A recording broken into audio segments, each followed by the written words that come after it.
I've spent the last 5 years doing email marketing for D2C e-commerce brands. During this time, I've helped these brands generating over $300 million of revenue. And in this video, I will be running through exactly how we do email marketing for these e-commerce brands, down to the last minute detail, from building your email list to building campaigns and testing and scaling your email list. I'll cover it all. My promise by the end of this video is that you have my 5 years of email marketing knowledge condensed into one video, and that you can take what you learned and do it for yourself profitably. The point that I'm trying to make that this isn't your usual email marketing course, where I briefly tell you the components of an email marketing campaign, show you some examples, and let you figure it out yourself. This is the real sauce from someone who had skin in the game in the past 5 years. If after everything that I said you're still not convinced that you need to watch the rest of this video, you're probably not gonna make it. Here's what we will be covering in this course. Why should you do email marketing? What is email marketing? Which software should you use and how to set it up? How to build your email flows? How to grow your email list? How to improve the deliverability of your emails? How to structure your email campaigns? There's a bonus email marketing copywriting guide and how to test your email marketing strategy. So before we get started, I first want to tell you a bit more about what email marketing is and why this is so important for your e-commerce brand. Email marketing in a nutshell is just a system that you have in place to send emails to your current customers or to website traffic. So you want your customers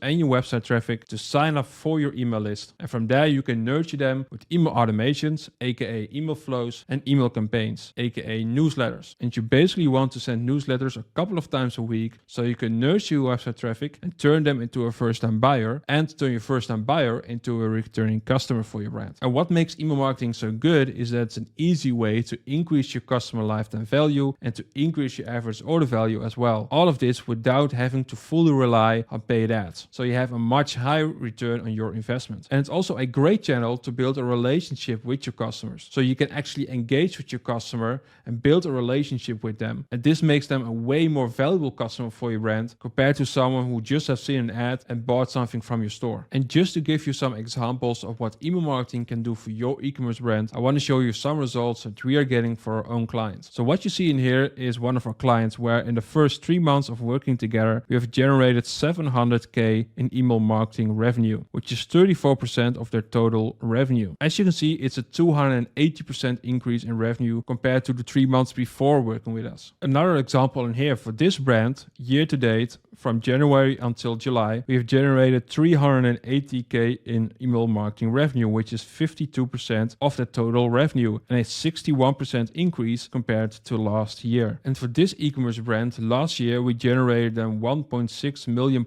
over $2 million of revenue with email marketing. And this was a 68.9% increase compared to the year before. And in the first 60 days working with this e-commerce brand, we have generated them $112K in email marketing revenue, which is 38.4% of their total revenue and an increase of 237% compared to the 2 months before working with us. And as you can see, this not only increases the email marketing revenue, but also the overall revenue, because for this brand, their overall revenue increased by 51% compared to the 2 months before working with us. So as you can see, email marketing is truly a channel that you should implement for your own e-commerce brand, and it's a good channel to have next to your paid ads. And it's an essential part of your marketing strategy. You don't just want to fully rely on paid ads. This course is made for 2 types of people. First of all, for e-commerce brands currently using email marketing or looking to start working with email marketing. We've worked with over 30 e-commerce brands and we have figured out what works best. And second of all, for any freelancer or agency who is currently working with or looking to work with e-commerce brands and offer email marketing as a service. We often consult with other agencies to help them out with the service, and we also help them with the operations of their businesses. So we know we can help here. So with the importance of this marketing channel in mind, I want to deliver to you guys an entire course. Email marketing is a complex topic, with there being a lot of nuances to each of its many parts. You need to grow your email list effectively. You need to understand how to create automated email sequences at the right time to the right people, as well as creating marketing calendars and segments to manage your email campaigns. If you think it sounds complex right now, just remember we haven't even touched on copywriting,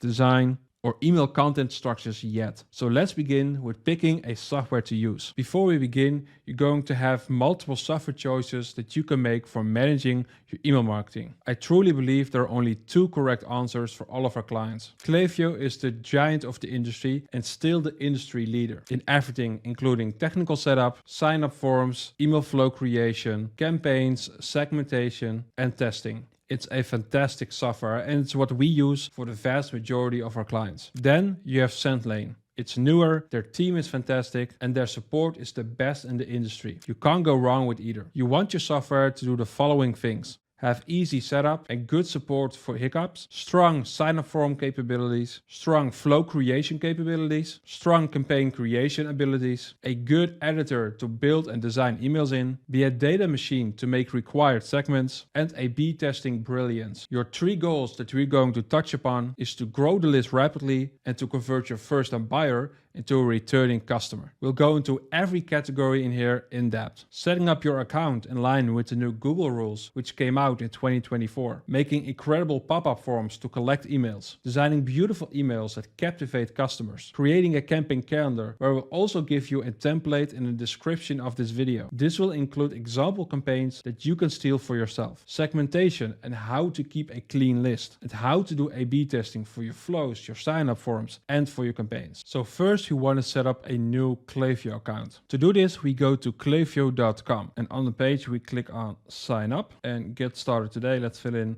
some details, and after we filled in all the details, we hit create account. Then you can select what kind of business you are. Let's select consumer goods, sell products online, and then you can connect your Shopify store URL to Klaviyo. In this case, since it's a demo account, we won't be doing that, but in this case you'll be filling in your Shopify store link in here and hit continue. How many contacts do you have? In this case, let's hit I don't have contacts yet, and then you have to fill in your business address. Hit continue. Then you select a sender name and a sender email address. In this case, we use this address and hit continue. Then you select if you want to do email only, SMS only, or email and SMS. In this case, we use email only. And then you'll need to activate your account with an email that Klaviyo is sending to your email. And there you go. Now you have a Klaviyo account. So as you can see, in this case, I have it connected to your Shopify store of your brand. The next up, there are a few steps that we need to take. First of all, we need to set up your email subscriber list. So let's hit set up. Select your main email list. Let's go with just newsletter. You can also create a new one or rename it, but let's just keep it at newsletter. Hit next. Confirm your opt-in settings, so you can go with double opt-in or single opt-in. Double opt-in means that if someone is subscribing via a sign-up form, they'll first receive a confirmation email where they have to click on the link to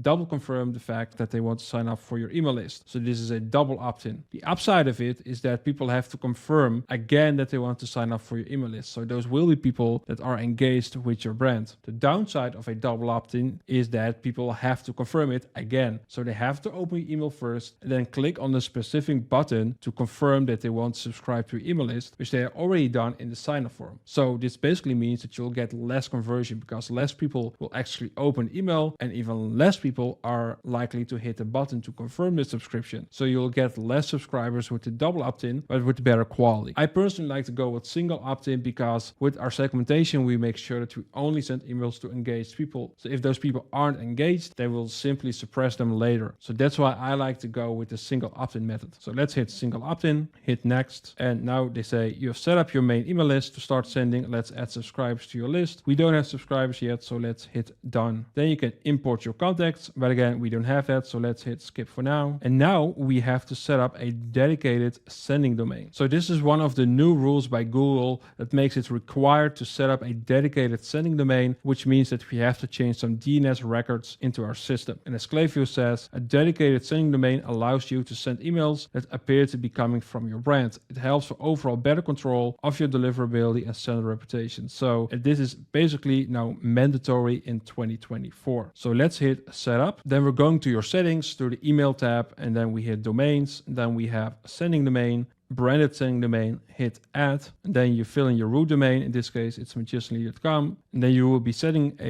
up a sending domain, which by default is send. You can change this, but I would just keep it at send. So it will be send.magicianly.com in this example.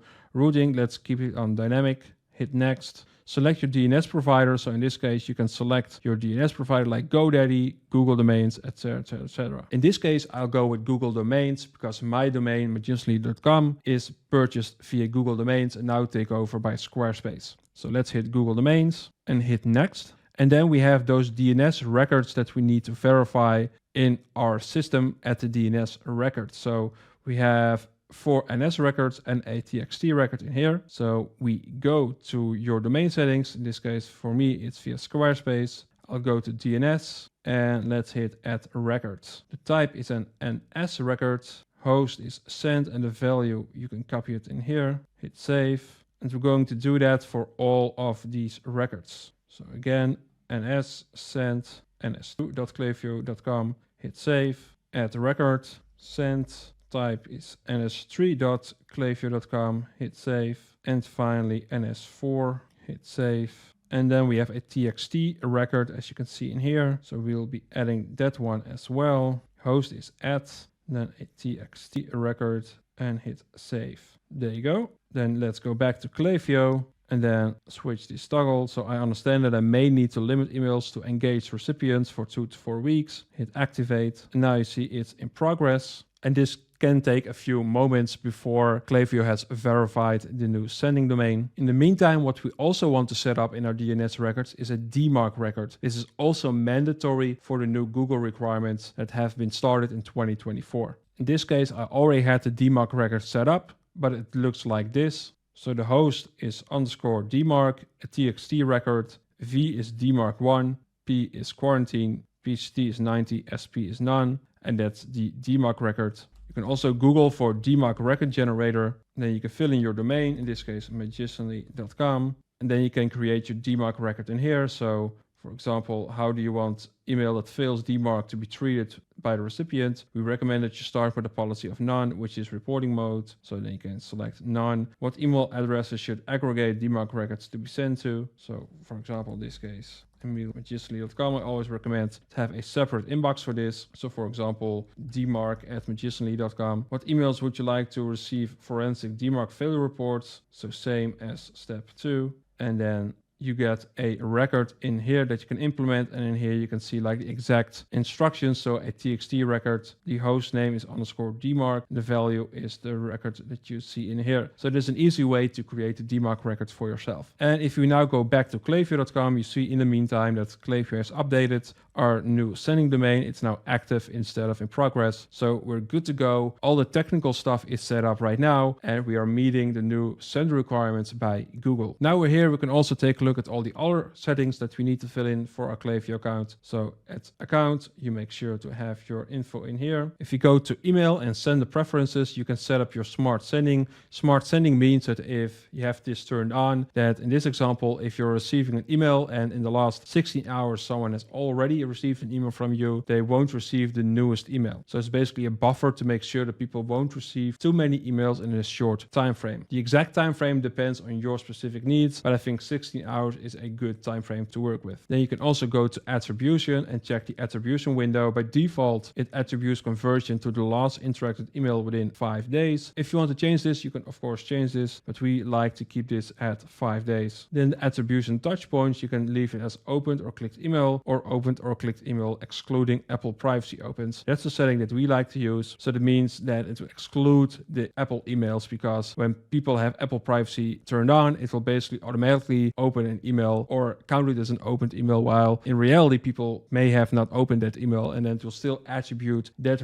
revenue towards this account. For SMS, the standard attribution window is 1 day. That's also a good to leave it on, and then we have 5 days, but we actually never use push via Klaviyo. And don't forget to hit save. At data, you can enable anonymous visitor tracking, so it will track each site visitor's activity before they're identified. Once they become a profile, any tracked activity and behavior will be backfiled. So there's a nice thing to actually turn on for your account. So let's hit update. And then if you go to other, you can basically change all of your consent pages. So the preference page, subscribe page, email confirmation if you have it with double opt-in, which we don't have in this case, and the email unsubscribe page. So you can design it following your branding guidelines to make it as branded as possible. And if we go down, if you click on UTM tracking, you can set up the UTM tracking records that you want to set up. One thing that I always like to do is toggle this switch, so it will automatically add UTM parameters to the links. Hit save, and that's it. Let's go to the home page and let's hit get started in here. So in this case, we'll skip this for now. Now you can build your brand library. So basically upload your logo like that. And then you can also select the colors of your branding. So if you go to our website, magicianly.com, you can see we have some specific colors that we like to use, and you can select a font. So these are just the default fonts. So let's select Arial, for example, and hit update brand. But if you go to fonts, you can actually also select Google fonts, which is a nice thing, and also Adobe fonts. So in here, you can select any Google font that there's there, and you can import it into your account. So for example, what is a nice Google font? For example, Poppins. You can select every font that you want to import. So let's select everything, so you have the full freedom to go with every variation. You have to select a fallback font because not every Google font will be shown in every browser or every app on mobile, for example. So you always need to have a web safe font. So in this case, you can select Arial. So if a certain app or browser won't show Poppins, it will show Arial. So let's hit add font. So if you have like on your website a specific font that you use and it's a Google font, you can include this inside Klaviyo. If you go back to brand, you can also select some header links, which I never recommend, but if you want, you can select in here. Then you will have a header bar right underneath your logo, but this won't be a design that we will be using, of course, so you can forget about that. And you can select your social icons. So if you have any social media, then you can fill it in here as well. As you can see, it by default already selects our social media, so our YouTube channel, our Twitter, LinkedIn, etc., and also our Instagram. So that's actually a nice thing that Klaviyo does this automatically based on your website. And this is how you create and set up a Klaviyo account from A to Z with all the settings that you need to set up from the beginning, like the technical DNS records. So now we got our Klaviyo account set up. Now it's time to get started with the first fun thing, and that is the sign-up form. So a sign-up form obviously is really important for your email marketing strategy, because with the sign-up form, you'll basically get your email subscribers into your list. So you need to optimize this as much as possible so you can increase the amount of people that are going inside your email list. The typical e-commerce brand gets a conversion of around 2 to 4%. So only 2 to 4 people out of every 100 website visitors will actually join your email list. And what we want to do is set up a high converting sign-up form. So this means that around the 8 to 12% of your website traffic will enter your email list. And the way we do that is with a high converting sign-up form. And the type of sign-up form that we like to use is a pop-up form. And I know a lot of e-commerce brands are not like very keen on that, because they're like, oh, this is distracting. People don't like that. We will get a higher bounce rate, etc., etc. But in the end, we've tested many times before. It works way better than other types of sign-up forms. Don't just rely on a sign-up form in the footer bar of your website, because that's just not going to convert. With that being said, we're going to set up a pop-up form right now. And also good to know is that when you set up a sign-up form, you always, first of all, need to think about an offer that you're going to give. Because if you're just going to set up a sign-up form where you say, hey, sign up now to be updated on the latest releases, pre-sales, etc., etc., etc., that's not going to convert. People always think, what's in it for me? So people want to have an incentive to actually join your email list. So basically you need to give away a discount. But there are many offers that you can give away. So you can think of a percentage off above a certain value, a dollar amount off above a certain value. Even free shipping can be a good one, but also something like a mystery discount. So you're not saying what the actual discount is, and people will only discover it once they get the first welcome series email. And this is one of the offers that we like to use a lot of times, because this generates a really good submit rate or sign up rate. With that being said, in this example, I'm going to create a sign up form with just a simple 10% off, something that you see a lot with e-commerce brands. Another thing to keep in mind is that you always want to have a mobile form and a separate desktop form. So you don't want to use the same form for mobile and desktop. And the reason for this is that you want to have separate settings in terms of when you want to show a certain pop-up form. And also the layout will be slightly different and optimized for mobile. And if you use the same form, it won't be optimized on mobile. So you definitely want to make sure that you have a separate form for both views. So we're still in our test account, and in the left menu, we're going to sign up forms. And as you can see, you can click on get started, or you can scroll down and you can see some templates that Klaviyo has built. And these templates are already pretty solid, to be honest, and give us a good starting point. And for this example, I'm just gonna create an email sign up form, so not an SMS. So what we can do is browse for the types of pop-ups. So as I said, we're going for a pop-up form, not for a flyout, embed, or full page one, but just for a pop-up one. And if you click on all categories, you can say if you just want a form to collect emails, a form to collect phone numbers, both announcements, etc., etc. So we're going to click collect emails. As you can see, this already gives a few default templates that we can use. So you can basically scroll down and see if you see anything that you like. One typical form that I really like is, for example, this one.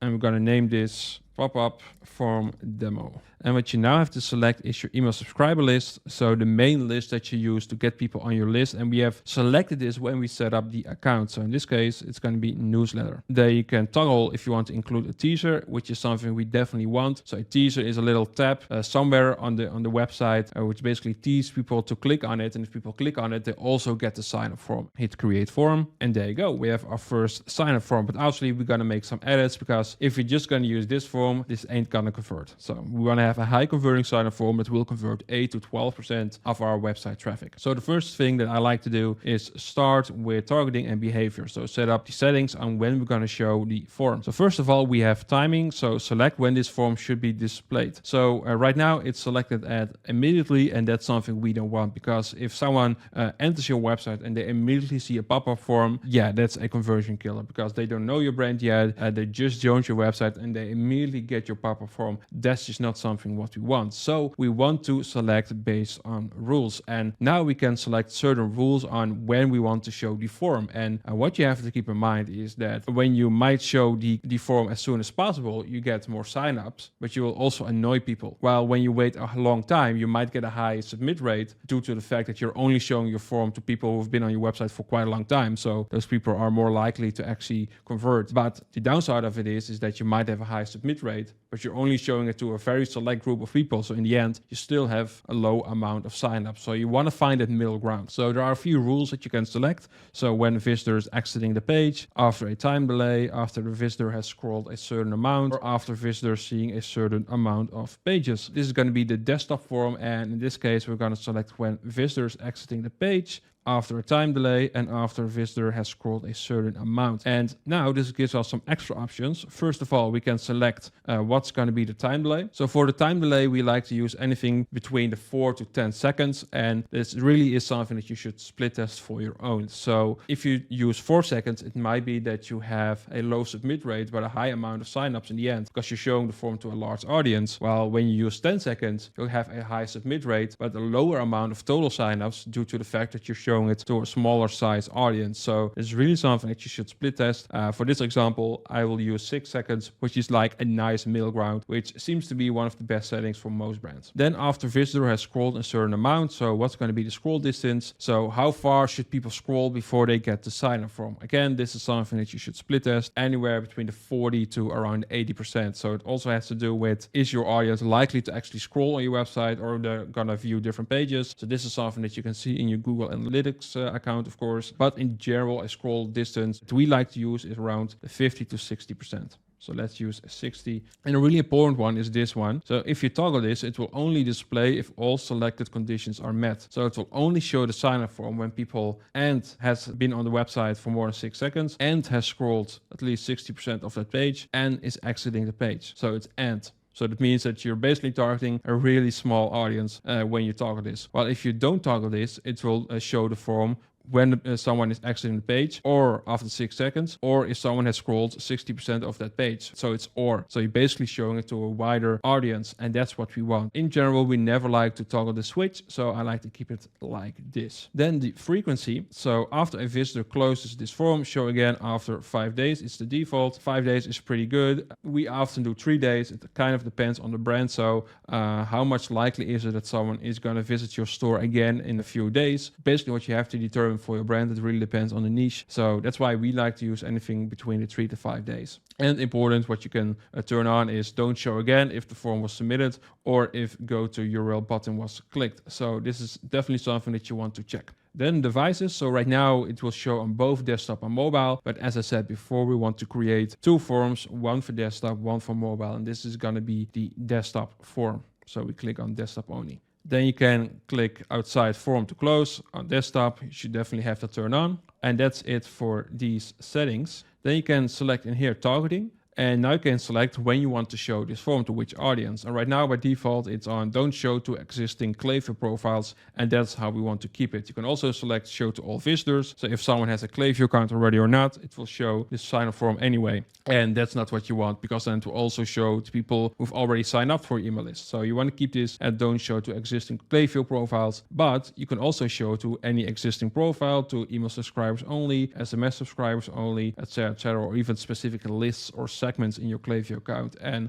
this is not really necessary for this type of sign-up form, but you can also make other kind of sign-up forms once someone has subscribed to your email list, for example. So let's say you're doing SMS now and you want to get those people into your SMS list as well. What you can do now is select show to email subscribers only, make a special sign-up form to get people into your SMS list and show that to only your email subscribers. So that's a nice extra sign-up form that you can create. But for this purpose, for this video, we're just going to make a sign-up form for new website traffic that you want to get inside your email list. Then you can also decide if you want to include or exclude certain URLs that you want to show the sign-up form. So for example, what we like to do is don't show on certain URLs like /cart. And if you have a wholesale page, for example, you can exclude that as well, /wholesale, for example. And for example, your checkout page is also a good idea. So we don't want to show this form on your cart page, for example, because if someone is on the cart page, it's already likely that someone is going to convert. So we don't want to show the sign-up form, because then we're giving them a discount. And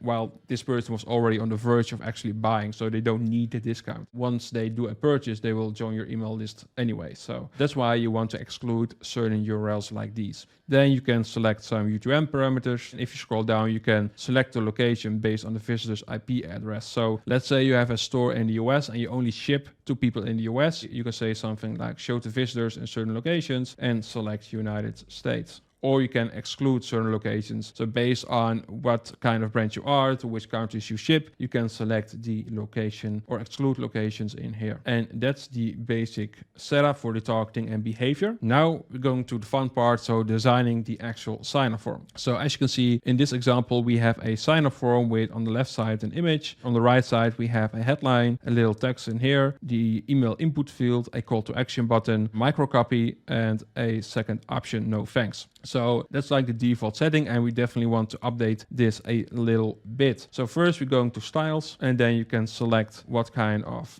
form you want. So we want to keep this at pop-up, of course. You can select the width, the minimum height, stuff like that. And if you want to have the image on the left side, right side, etc., etc., etc. And the image size, you can select medium, you can select large. Let's keep this at small for now. And again, show on all devices, desktop, mobile. It's on desktop right now because we just selected that on the other settings. And in here, you can select like the form background, stuff like that, form styles. So you can really craft this to match it, your branding guidelines, basically. You can even design that in the way that you want. So let's get into the actual sign-up form. First of all, the site image. We got this image right now. Let's make this a bit nicer. Then we can select how we want to show this. So I think this is already much better. Always make sure to use a alt text. So for example, if this is Nike, we do Nike as an alt text. Then the incentives, by default, it now says 20% off your first order. We're going with 10% just as an example, but this is actually already a good headline. So what you want to be doing is actually have a headline that grabs the attention. So you don't want to say something like sign up now. That doesn't grab the attention because people don't like to sign up or subscribe to things. So you want to avoid such words in your sign up form. But if you say something like unlock 10% off your first order, then people are like, hey, I want 10% off. So this is actually already a really good headline. And obviously down the line, you want to split test a lot of different elements to make sure that you can optimize and tweak the sign up rate as much as possible. So this is actually a good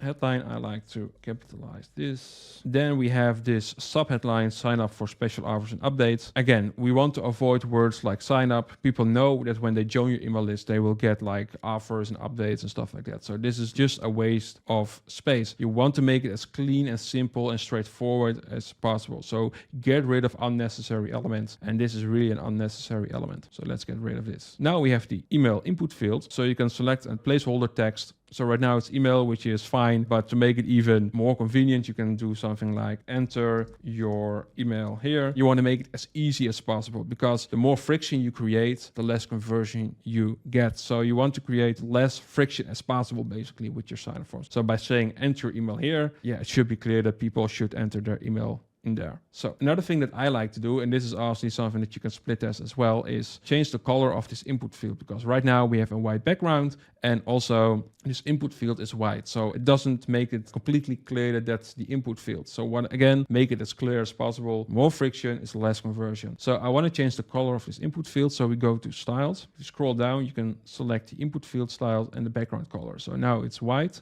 Let's change this to like a little grayish color like this. So now what you see is already popping out a lot more. Again, this makes it easier to find for people. It sounds ridiculous, but you want to make it as easy as possible for people to actually sign up. Then the call to action button. So right now it says unlock offer, which is a good one already, to be honest. You can use a lot of different button text. You can use something like get my discount now, or claim my discount, or claim my deal. There are a lot of variations which I always recommend to split test for your own, but let's go with claim my discount now for this example.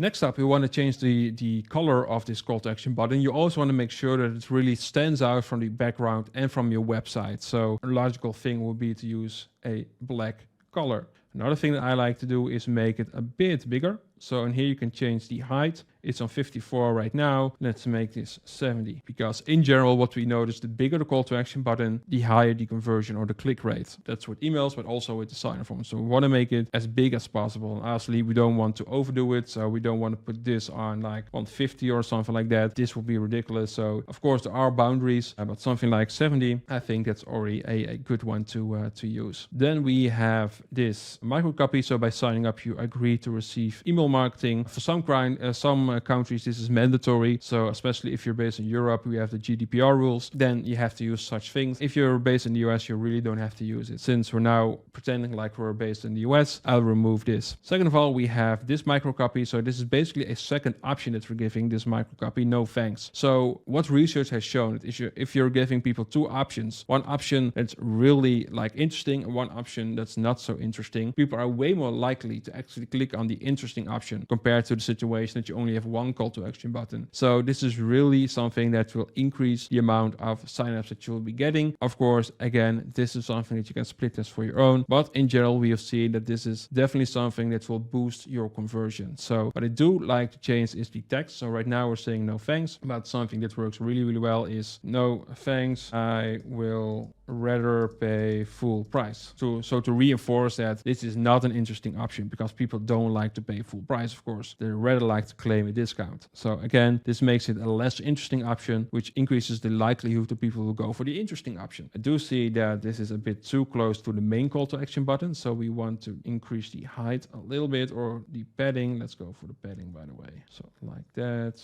I think that's a bit too much. Let's make it 10. So like that. So this is already a solid base. So unlock 10% off your first order, enter your email here, claim a discount now, no thanks, I would rather pay full price. And when people click on this button, because it's actually a button, it will close the form. If people click on claim a discount now, it will submit the form and it will submit it to the list newsletter as we have set up earlier. So this is how you can change all of that. One thing that we also want to change is that we have this cross in here that people can select, so people can get rid of the sign up form. And one hack that I would like to use is to get rid of this X, because this makes it really easy for people to actually click on it. And again, we don't want that, because if you make it easy to get rid of the sign up form, it creates less friction to get rid of the sign-up form, and that's not what we want. We want to create some kind of friction. And honestly, this is something that's always ethical debate. But since we already have this button in here, no thanks, I will rather pay full price. This will already closes the form, so already have a secondary option for people to get rid of the sign-up form. In that case, we can get rid of this cross in here. The way to do that is to make the size like 5, so it's really small, and to change the color of the X to the background color. In this case, it's white like that. And now you don't see the cross anymore. This is already a solid base to work with. We can add the logo of Nike in here, so let's Google for the logo. Always make sure to compress your images. I like to do that with tinypng.com. This will make the image size smaller, and if the image size is smaller, it will load faster, and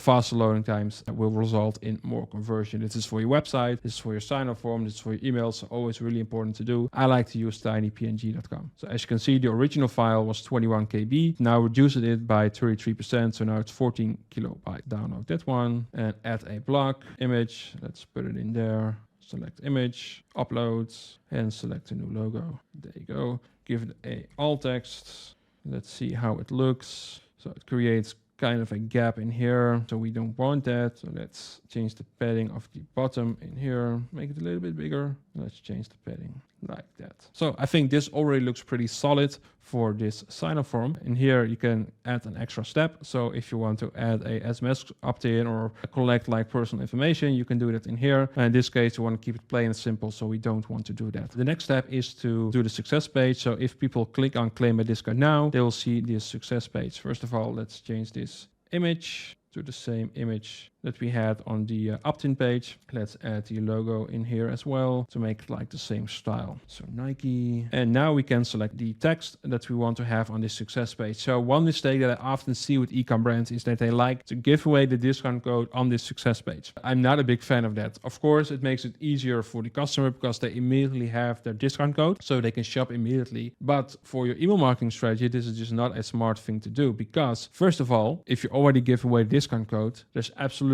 no reason for people to actually go to their inbox and open your email. Why would they? They already have the discount code. So this will result in low open rates for your first welcome series email. Low open rates will result in a bad email deliverability. So this will hurt your complete email marketing system. So that's not what you want. Second of all, what you want to do is train your people to actually open your email. And a good way to do that is that on the success page, rather than giving away the discount code, you say, hey, check your inbox, open our email, and the discount code is inside. So you're training people to actually open your email. And that's what you want, not only for this situation, but for your whole email marketing system. So always give away the discount code in the welcome series email and not on this success page. What you can do is a headline, something like, your discount is its way. Check your inbox for the confirmation message with your discount codes. And one thing that I like to add is, didn't receive an email within 5 minutes, check your spam box. So it could be that you have a deliverability issue, especially with like new subscribers. It could be that your emails are landing in their spam box since they're new, they haven't received an email from you before. So especially nowadays, 2024, inbox providers like Gmail are really hesitant and are more likely to get your emails landed in their spam box. So by having this message that people should check their spam box, you will definitely save a lot of messages for your customer support. Otherwise, your customer support will get emails like, hey, I didn't receive my discount code, etc., etc. You can even make this bold so it stands out. So this is a good success page. So this is the success page. And now finally you want to set up a teaser. So a teaser is different styles, like a little tab that you can create that people can click on to actually open the sign up form, besides the rules that we have already set up. So you can go for a rectangle, for a circle, or a corner, and you can select different sizes, different positions for the teaser. So right now it's in the left down corner, as you can see in here, but you can select the upper side as well as the right side, of course. So you can select it in the way that you want. And you can also use this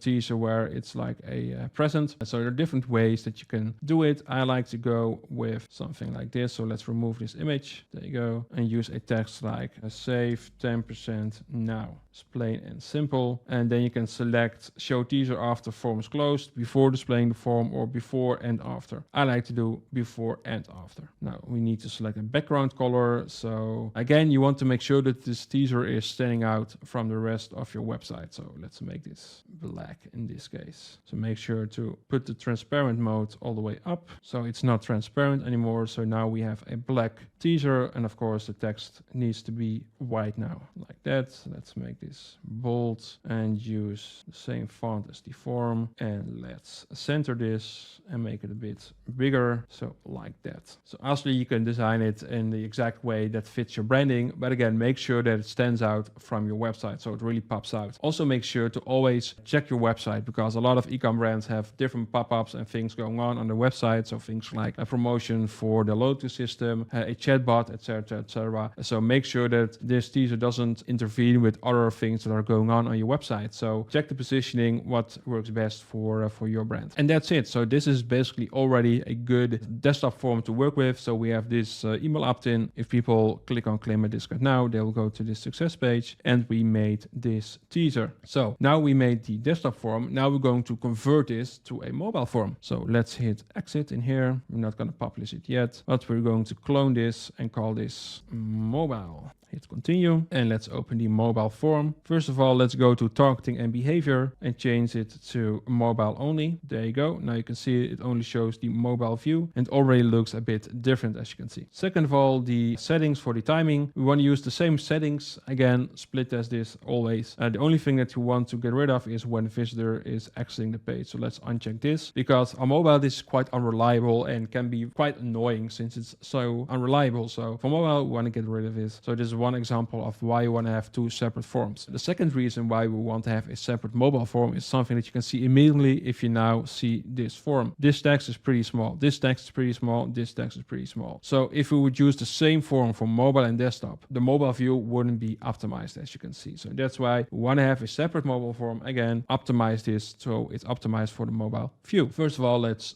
change the email opt-in. So I think this field is too small. So first of all, I want to change the height. So if we go in here, then we need to go to styles, scroll all the way down, input field, text styles, and in here we can first of all select the size of this text. Right now it's on 16. Let's change this to 20. So it's a lot bigger. And also we want to change the input field height. It's on 50 right now. Let's make this 70. So now this is a lot bigger. People use their thumb or another finger, so you want to make it as big as possible. So people, even when you got big fingers, they can easily click on it. Same with the call to action button. It needs to be a lot bigger. So if you scroll down, it's on 70 right now. Let's make this 80, and also change the size of the text in the call to action button. Let's make this 24, as well as this micro copy. Let's make this 20. And I think this size is pretty solid. The only thing that I like to do, since this is now pretty cramped up on mobile, let's add a bit of padding on top of this button. See if we can create a bit more white space like that.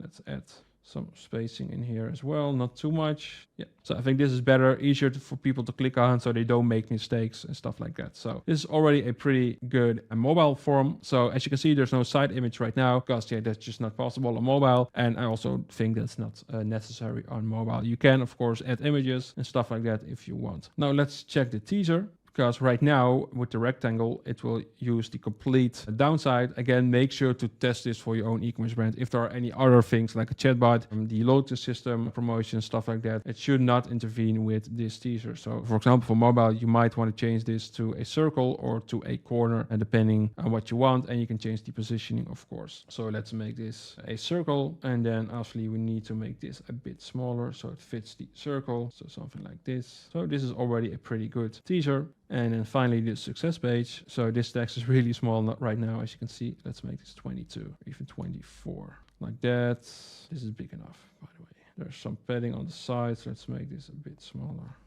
This is basically how you convert the desktop form into a mobile form. So we basically adjusted a few settings so it's better readable on mobile as well, which will increase the conversion of this sign-up form. So we hit exit, and basically you can already go live with these pop-up forms. These are really good to go. So one last thing that we can change is rename this to make it as clear as possible that this is the desktop form. And now I want to show you some other things. So the top 10 mistakes that you don't want to make with your sign-up form, because I typically see a lot of mistakes that are being made made by e-commerce brand. And the first mistake and the most important mistake is that your offer is not good. So the success of your sign up form actually hinges on the strength of your offer, because if you don't have an interesting offer, people are not going to sign up. You can have the best settings, the best conversion tricks, etc. But if your offer sucks, then it's just not going to convert. So you want to have a good offer. So basically what you want to ask yourself is, what offer would entice people to join my newsletter? And generally anything less than 10% off won't be effective. 5% off in general, unless you have like a really high AOV product, it's just not interesting for people. So what you want to take a look at is your average order value. If your AOV is $200, for example, you have two options: offer 10% off or offer $20 off. It's basically the same with that AOV. But what do you think works better, 10% off or $20 off? Of course, A/B test this for yourself, but most likely the $20 off will be more enticing since it appears as a higher value. 20 over 10, 20 appears higher, even if it's a dollar amount compared to a percentage off. So of course you should split test this, but if your AOV is like 200 or more, in general, $20 off will work better than 10% off, while it's exactly the same for that AOV. Another mistake is that you ask too many things. So avoid asking too many details for this first step. So as you've seen right now, in the first step, we just ask your email address and that's it. You don't want to ask for the phone number. You don't want to ask the first name, etc., etc. You don't want to ask anything else besides their email in the first step. If you want to have extra information like the phone number, the first name, you can make additional steps in your sign-up form, and that's all good, because then you already have their email address. You've already captured the information. But if you want to have everything in one step, it will be a massive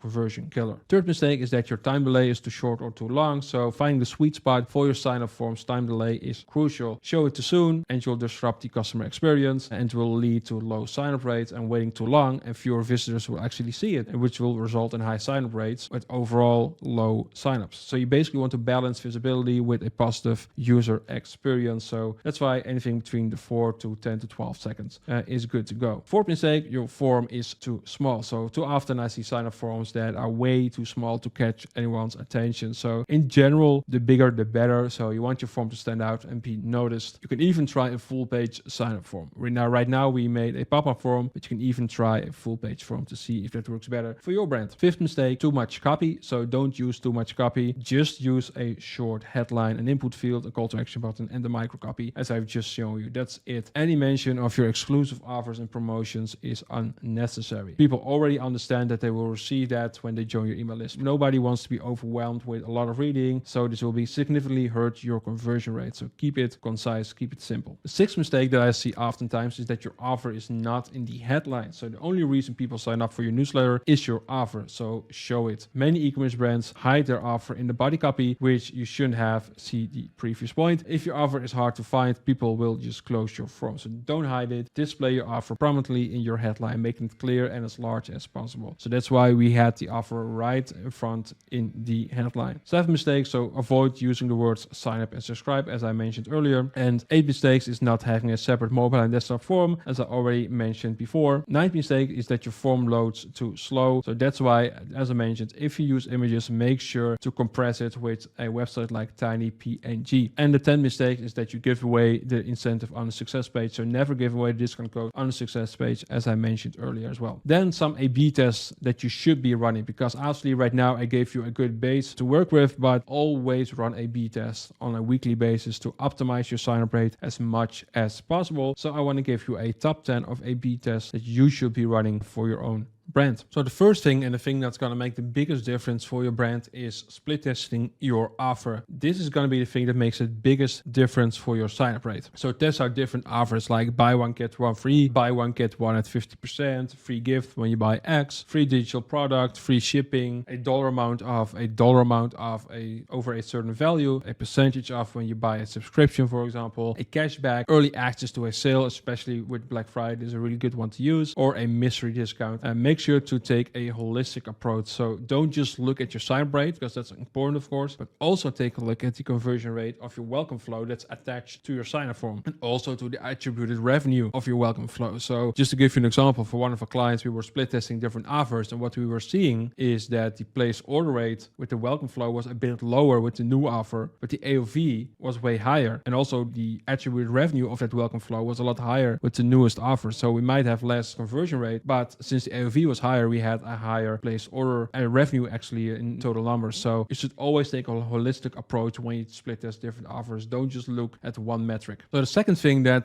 we like to split test is using a micro yes versus not using a micro yes. One thing that I always advise for the sign up form is using a micro yes. For most brands, we see that this gives a spike in the sign up rate when we use the micro yes, but for some brands, we've seen better results without this step. So always split test this for yourself. I'll show you right now what a micro yes step looks like. So let's make this for the desktop form. So the micro yes is a step right before the email opt-in. And with this step, you want to ask people if they want to receive a discount. And you might think, hey, why do you want to ask that? Research has shown that if people give their first micro commitment, so if they say yes to the question, would you like to have a discount? They're way more likely to say yes in the next steps. So in this case, when we ask for the email address. So that's why this micro yes is a really good thing to actually use for your sign-up form. And the way I like to do it is that I duplicate or clone this email opt-in. I will rename this micro yes clone step, put this in front of the email opt-in, and we want to make some tweaks. So instead of unlock 10% off your first order, I want to say, do you want 10% off your first order? Question mark. And we can edit it a little bit. So for example, we can make it something like this and make this a bit bigger. That's a bit too big. So it pops out. So do you want 10% off your first order? Let's get rid of this input field because we don't ask yet in the micro yes step. Let's add a bit of padding on the bottom and change the text of this call to action button. Something like yes, please. And we can leave this micro copy the same. So no thanks, I would rather pay full price. If people click on yes, please, it will submit a form and show next step. In this case, they will go to this step. So this is the micro yes step. So really something that I would recommend for you. And this is a good A/B test, split testing it without the micro yes and with the micro yes and see what it does with your conversion rate of your sign up form. So the next A/B test that you should be running is testing your time delay. So test out different time delay settings and see what happens with the total amount of signups, not just the sign up rate, but the total amount of signups. So when you use a shorter time delay, your sign up rate will go down, but the total amount of signups might go up. So since you're showing your sign up form to a larger audience. So this is definitely something that you always want to split test. So 4 seconds versus 12 seconds. See what happens. Your sign up rate will go down with 4 seconds. That's guaranteed, but it might be that the total amount of signups will be higher compared to using 12 seconds. So that's an interesting A/B test to run on your own. The next thing is pop-up form versus a full page form. So right now we made a pop-up form, split test this versus a full page form and see what happens with your conversion rate and the total amount of signups. Next up, the copy of your headline. So the headline is the first thing that people see. So you want to make sure that it grabs the attention while making it immediately clear what people can expect from you. So headlines that you can test are things like save 10% now, get 10% now, take 10% off now, unlock 10% off now, your discount awaits, or do you want 10% off? These are all headlines that you can test, and there are of course many variations that you can make with this. Same goes for your call to action button text. You can split test a lot of variations with this as well, and this can make a big difference for your conversion rate. So things like save 10% off now, get 10% off now, take 10% off now, unlock my discount now, reveal my discount now, get my discount now, reveal the deal, I want my discount. These are all variations that can make a difference for your conversion rate. So you should definitely split test this for your own brand. And same goes for your micro copy. So test different kind of micro copy to see what converts the best. So for example, no thanks, I'll pay full price, no thank you, no spam guaranteed, recommended by 5,000 happy customers, rated 4.9 out of 5 by 5,000 customers, etc., etc. So these are different micro copies that you could split test to see what happens with the sign up rate. So split test number 8 is the colors in your design. So test a plain and simple form versus a fully designed form, for example, but also a white form versus a black form. And the color of your input fields, so a contrasting color or just white, and the color of your call to action button. The 9th A/B test that you can run is using an image versus not using an image. So right now we made a sign up form with a side image, split test a centered form without a side image. See what happens with the sign up rate. Also, if you use image, there's different kind of images. So for one brand that was selling a blanket, we split tested an image where we had a blanket with a dog on it versus just a regular blanket without a dog. And the sign up form with the dog in it converts way better than just a regular blanket image. So that was actually a nice split test and just an example of something that you can split test for your own if it's applicable, of course. And number 10, the angle of your SMS sign up. So right now we just made the email sign up, but if you're also using SMS, there are different angles that you can use for your SMS sign up. So there will be an extra step after the email sign up. And if you're using SMS, so you want to split as different angles. So the first angle that you can use is that you use the same offer for your SMS list and your email list. So in this case, 10% off for email and also for the SMS list. You can also use a better offer for your SMS list. So after someone joins your email list, so in the email opt-in, you say 10% off. Then in the next step, you can say, do you want 15% off? Sign up for SMS list. And the third angle that you can use is use the VIP club angle. So special discounts, pre-sales, early access, etc. when they join your SMS list. So in this example, the email opt-in would be 10% off. And then next step you can say, do you want to join our VIP club? Get access to exclusive sales and use that as an angle. Split test and see what happens with your SMS opt-in rates. And that's everything that I got on sign up form. So this will give you a good base to make good sign up form for your own e-commerce brand. Okay, so we talked about which software to use for your email marketing. We talked about setting up your Klaviyo account. In the Klaviyo menu, we go in the left menu, we go to flows. And this is where we're going to build all of our flows. But first of all, what are flows? Flows is Klaviyo's way of basically saying automations. So flows are automations based on specific triggers. So let's say someone is on your website, that could be a trigger. Someone is viewing a product on your store, that could be a trigger. Someone is adding a product to their cart, that could be a trigger. So there can be multiple triggers. Based on that, you can make multiple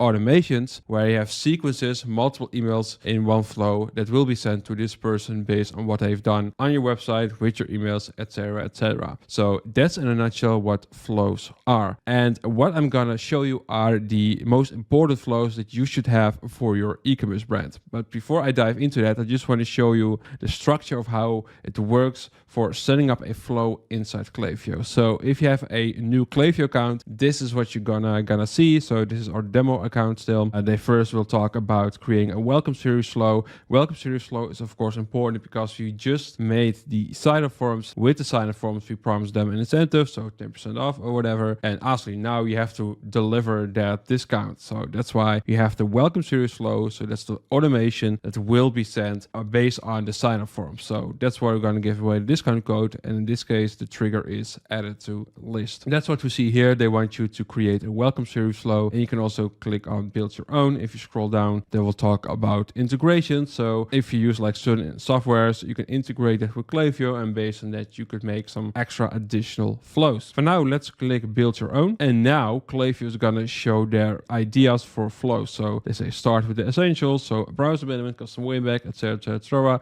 More on that later. If you scroll down, you can browse by goal. So if you want to prevent lost sales, if you want to nurture subscribers, etc., etc. Based on that, they have multiple pre-made flows that you can pick. If you really don't have a lot of understanding of email marketing, this could be a good start, but most of the times those default templates of Klaviyo are just not high converting. Honestly, it's better to have something rather than nothing, but I would highly encourage you to watch courses like these, just make your own flows, because those will just convert way, way better. So these are flows that you can select based on the goal that you have. But again, if you go to the top right corner, you can build your own flow. And that's what I want to show you right now. So let's call this demo, because I just want to show you what are the different elements for building a flow. And after that, we'll dive into the essential flows that you need set up for your e-commerce brand. So let's make a demo flow. Let's hit create flow. Now, the first thing that Klaviyo is going to ask you is to select a trigger. And one thing that is important to know is that Klaviyo in 2024, they're busy with a lot of user experience tests. So the interface might be different for you when you see this. We've seen for our clients like different views for this as well. So that means they're testing out different views to see what works best for the user experience. So it might look a bit different for you, but the basics stay the same. You have to select a trigger. So you see recommended, your metrics, and all triggers. So recommended, most popular checkout started for a checkout abandonment series, added to list for a welcome series, and viewed product for the browse abandonment flow. So these are like really popular triggers to use. And if you scroll down, say your store, so placed order, if you want to make a post purchase flow, and added to cart for the cart abandonment flow. So you can already see the difference between the cart abandonment and the checkout abandonment. Cart abandonment, use the trigger added to cart. Checkout abandonment, use the trigger checkout started. And then if you scroll down, you see your subscribers, so added to segment. So if someone is added to a certain segment, you can automatically send them a specific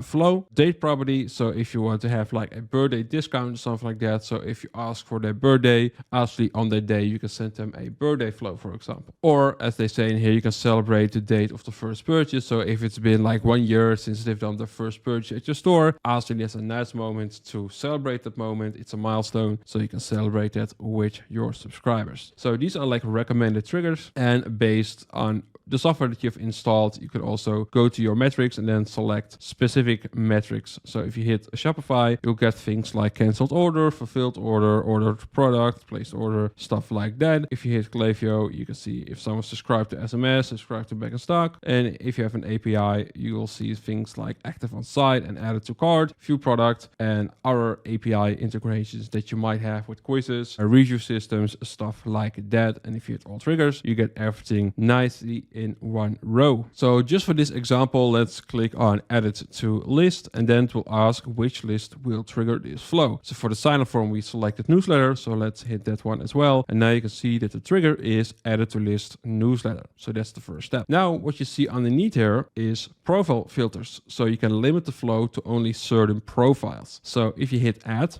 and then you hit add profile filter, you can select specific conditions that you want to exclude from a certain flow. So for example, if you would make a welcome series flow, obviously if someone is a new subscriber, you want to send them this welcome series flow. Let's say you have a flow that consists of 8 emails, and after email 1, someone is already purchasing. Obviously in that case, you don't want this person to receive the rest of the 7 emails of your welcome series flow. So what you can do is make a profile filter that say what someone has done. Person has placed order 0 times since starting this flow, and then you hit save. So what will happen if someone has done a purchase while receiving this flow, they will stop receiving the rest of this flow. So those are like profile filters that you can set up. And if you go back, then you can see what are like different conditions that you can select. So you can select what someone has done. In that case, you can use one of the metrics from Klaviyo or Shopify, so things like placed order, but also added to cart, active on site, stuff like that, or clicked email even, bounced email, stuff like that. So you can select a condition, select if it happens once, 0 times is greater than, is at least,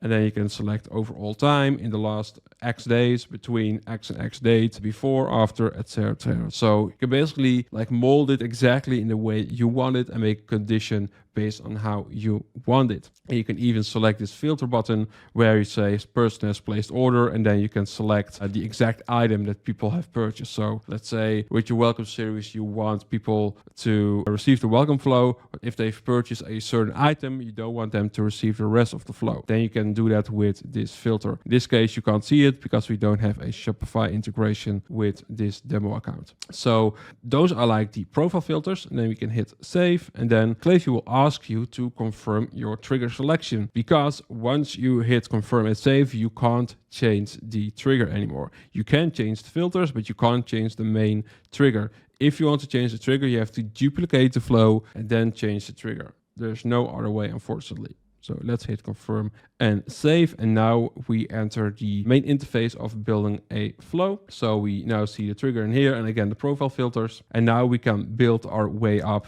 into this demo flow. So in the left side, you can see different actions. So for example, if you want to add a SMS, you can drop it in here as well. And same goes with like profile property updates. So let's say you want to update an existing property or create a new property. So for example, if someone is added to a newsletter, you can add like a, let's say, a property that's in welcome series, and you can say that's true. And then at the end of the welcome series flow, you can update this profile property again to in welcome series is false. So what this does is that you can make a segment of people who are inside your welcome series flow, and some brands like to prefer that those people won't receive the regular campaigns. So this is a way that you can add a tag to a certain person when they're in the welcome series flow, and then in the end you can remove the tag. So that's a profile property update. Let's remove this for now. And the same you can do with webhooks, internal alert, time delay. So if, for example, you want to add a time delay of 1 day, you can add it as well, and then you can even delay it until a specific time of the day, so a specific time, and then you can do it based on the time zone or based on the recipient's local time zone, or you can delay it to specific days of the week. So if you just want to send the first welcome series email on a Monday, you can do that. So those are all like optimizations that you can do for time delay details. And then finally in the left menu, you see conditional splits. So if we drop that in, you can now make a yes or a no path based on a certain condition. So for example, what someone has done, person has placed order. Let's use that as an example, at least once since starting this flow. So now in this case, this is what I often see with welcome series from e-commerce brands, is that they have this conditional split, and then if someone has placed an order, they will send like a post-purchase email on the yes path, and on the no path, they continue with their welcome series flow. I'm not a big fan of it. I like to prefer to split those flows into a post-purchase flow and a welcome series flow, but I see this happen like quite a lot of times that people have this conditional split. The conditional split is also a good thing to just A/B test certain things. So you can do like a random sample and include 50% of the people, hit save, and now you have an A version, the yes path, and a B version, the no path, and then you can have two different flow strategies for your welcome series, for example. Let those run, and after a while, if you have sufficient data, you can see which strategy has worked best. So this is like how you do that with a conditional split. Let's remove this now, and then you can remove the yes path, the no path, or both paths. In this case, we use both paths, delete paths, and now they are gone.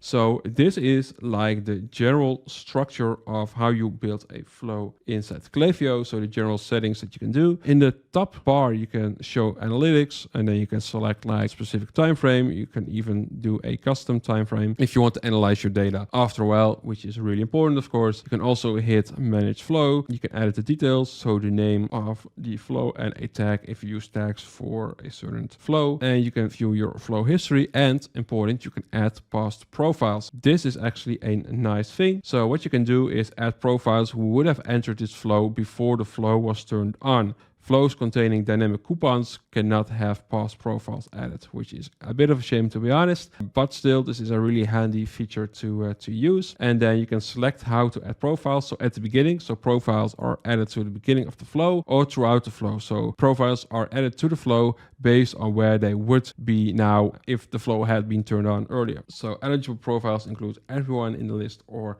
segment. This can be useful for, let's say, if you have a customer win-back flow and you didn't have it, you now made it, and it triggers after 90 days. So if you don't use this feature, you'll have to wait 90 days before the first customer win-back flow emails will be sent. But if you use this past profiles feature, you can select throughout the flow, and let's say it has been 80 days ago someone has done a purchase, then in 10 days from now, they'll already receive the first email of this flow. So it will look back and see when people should have received this email, and if it's within the time frame of your flow, they will already receive that, and you don't have to wait 90 days. So I think that's really a handy feature. The only downside is that you can't use it with dynamic coupon codes, which is something that we like to use rather than static codes. So yeah, if you want to use that, in that case, you would have to use a static codes if you use a discount. So this is a really handy feature to use. A lot of e-commerce brands don't know about this. These are basically all the settings, and then in the end, you can update the action statuses, so you can put all emails on live, on manual, or on draft. So this is also a nice thing, so you don't have to do it by every email. You can just do it all at once. Let's now hit exit. So I now told you about like the general settings for your flows in Klaviyo, and now let's start with building the most important flows that you should have for your e-commerce brand. So let's hit create flow, and in this case we're going to use like the default flows of Klaviyo just to show you what's like essential for your e-commerce brand. Let's go with a welcome series flow because that's the first flow that is important, and if you hit welcome, you'll already see there are a lot of variations. You can see unique discount with reminder, SMS discount, customer versus non-customer. This is something that I see a lot. Same in here, the standard welcome series,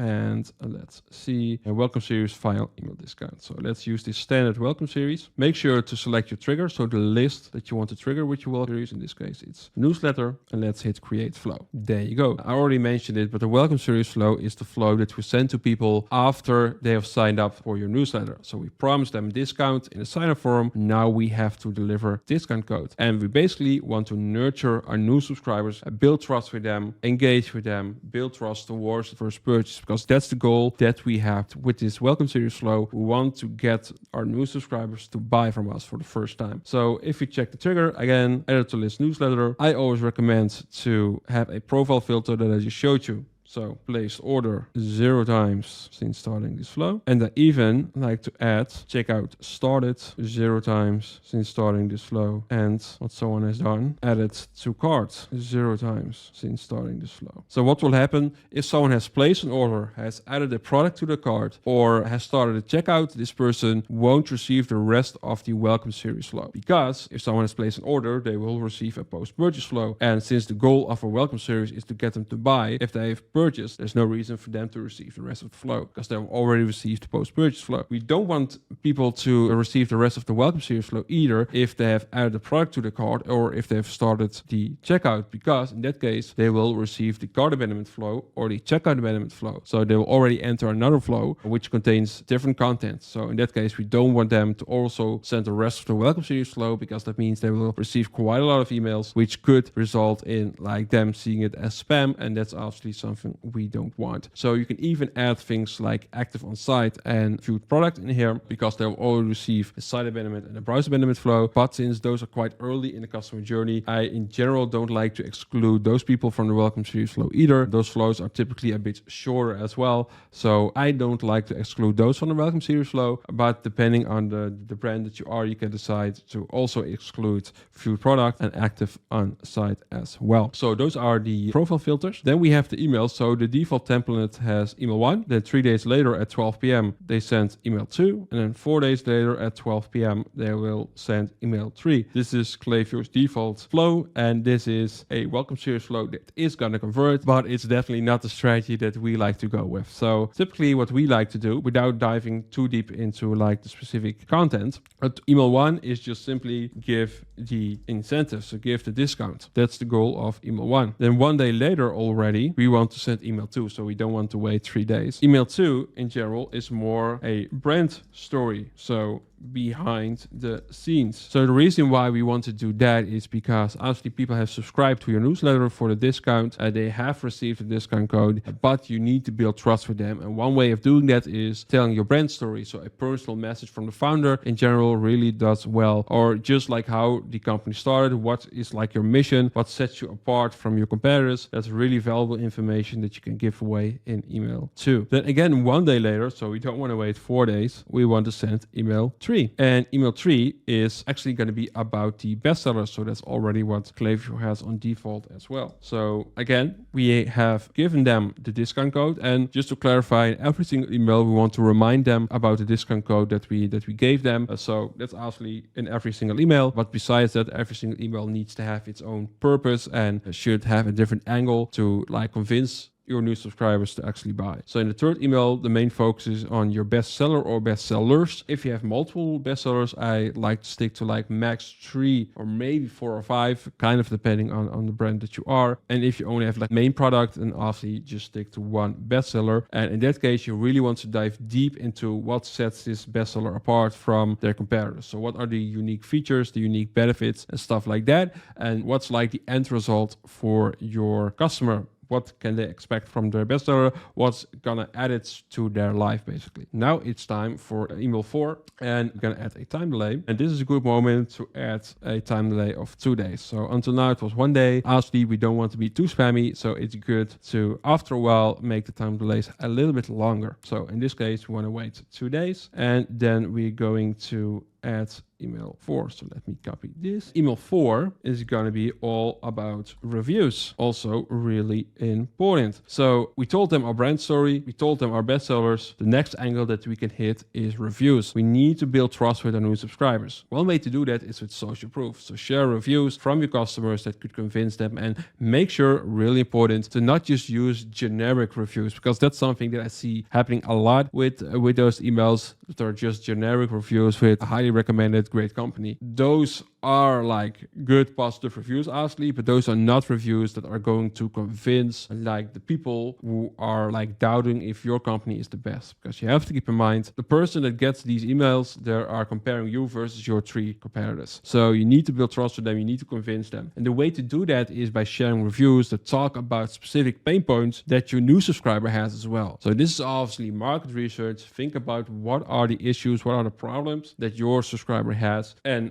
how your product can solve that. And find reviews that talk about those pain points that another person has. Because if people will read the same pain point that they have themselves, and they read how this person has solved the pain point with your product, it will obviously resonate much, much better than a review that just says highly recommended, great company. You need to take some time to dig in your reviews and find reviews that really resonate with the reader of this welcome series flow. And obviously, you don't just have to stick to reviews. You can also share user-generated content if that's like applicable for your brand. And also a good thing are press mentions. So if you're mentioned by like popular press or magazines and stuff like that, then obviously this email is really good to mention that as well, because that helps you build authority. Again, authority will help you build trust with your new subscriber. So then we want to send the next email. Let's wait 2 days again, and let's duplicate this one just for convenience. And this is going to be email 5. And email 5, the angle that you want to use for this email is going to be like the us versus them angle, aka our USPs. So again, we gave them the discount code. We talked about our brand. We talked about our bestsellers. We talked about our customers' experience, the reviews. What's another angle that we can use? I already mentioned it. Your new subscribers are comparing you versus your competitors. So a nice angle to use for this 5th email is to compare yourself versus your competitors. So we want to make it as easy as possible for our subscribers. So us versus them. What separates you from your competitors? Talk about that in these emails. What are your USPs? Talk about that. And of course, as mentioned before, remind them of the discount code you gave them in email 1. And every single email, you want to keep reminding them that they have this discount code, which again, you also want to have this angle to like convince them. And every single email, you want to use a different angle. So that's going to be email 5, us versus them. Now, what we can do is, or we make another email, and let's do that after 2 days as well. Or you can combine it, but I'll talk about that in a sec. Let's duplicate this one again. So this email 6, there are basically 2 angles that you can use depending on what like works best for your brand. Because obviously not everything is set in stone. This can be a discount reminder with urgency,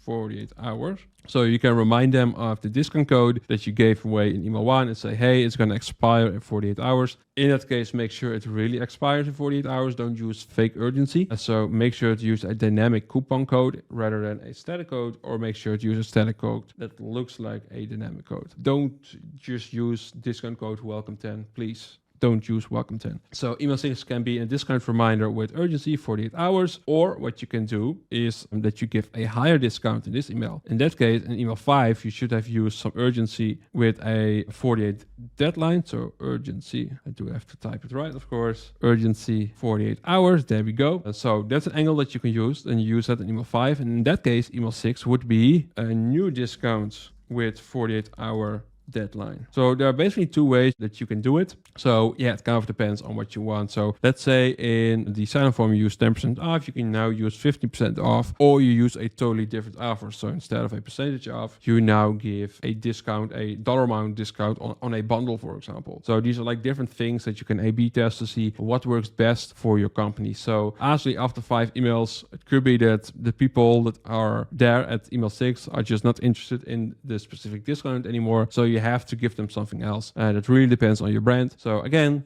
2 routes that you can pick. And just for this video, I'm going to stick with this angle. So email 6 is going to be a new discount with a 48-hour deadline. And then email 7, it's going to be 1 day later in this case. And now we're going to use some more urgency. Discount expires in 24 hours. Plain text email from the founder, like that. So we now want to use some more urgency in saying that the discount is going to expire in 24 hours, and we want to use a plain text email. So not a designed email, because a plain text email in general has a better deliverability. So more chances of you landing in the primary inbox, and it adds a personal touch to it, especially if you send it from the founder or like a fictive person at your company. It's also a possibility, but actually the preferred option is that it's really going to be sent out of name of your founder. And a plain text email saying that the discount is going to expire in 24 hours. And this is like a good setup of a welcome series flow that you can use. And without diving too deep in like how to build the emails, more on that later. But this is like a good structure to use for your own e-commerce brand.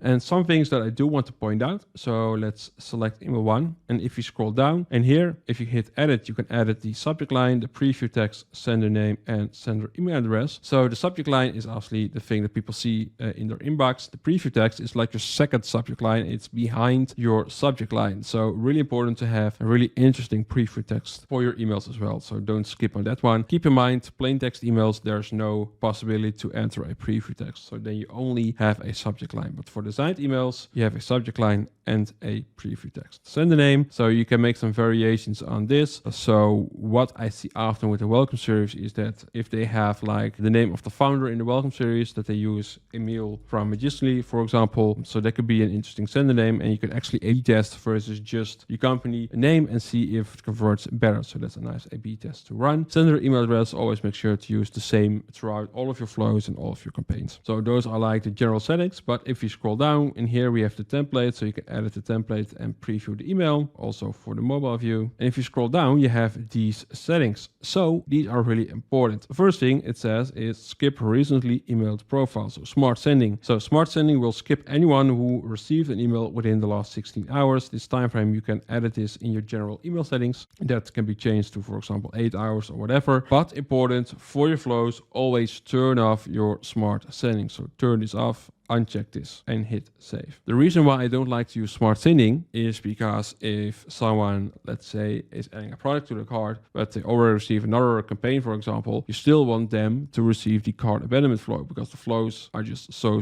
important. So you don't want people to miss out on your flow emails because those are the emails that are going to generate a lot of revenue. So that's why for flows, I like to turn off smart sending. For campaigns, I've always turned it on, unless there's like a specific reason to turn it off. Like 99.9% of the cases for campaigns, smart sending is turned on. For flows, it's always turned off. The second thing, enable UTM tracking. So that's important, especially if you use things like Google Analytics. Obviously, you want to track the UTM, and in your settings, you can select the specific parameters, and yeah, you can do it in your general email settings. But you always want to turn this on in general for most brands who are tracking that. And then you can even like use custom tracking if you want it as well. And you can use like additional filters, but that's something in general we don't use. But the most important thing, turn off smart sending and enable UTM tracking. Hit save. So this is the welcome series. Now let's start with the second important flow. So let's hit create flow, and that's going to be the site abandonment flow. So let's see if Klaviyo has like a default flow for the site abandonment, which they don't have, which is kind of weird because it is an important flow,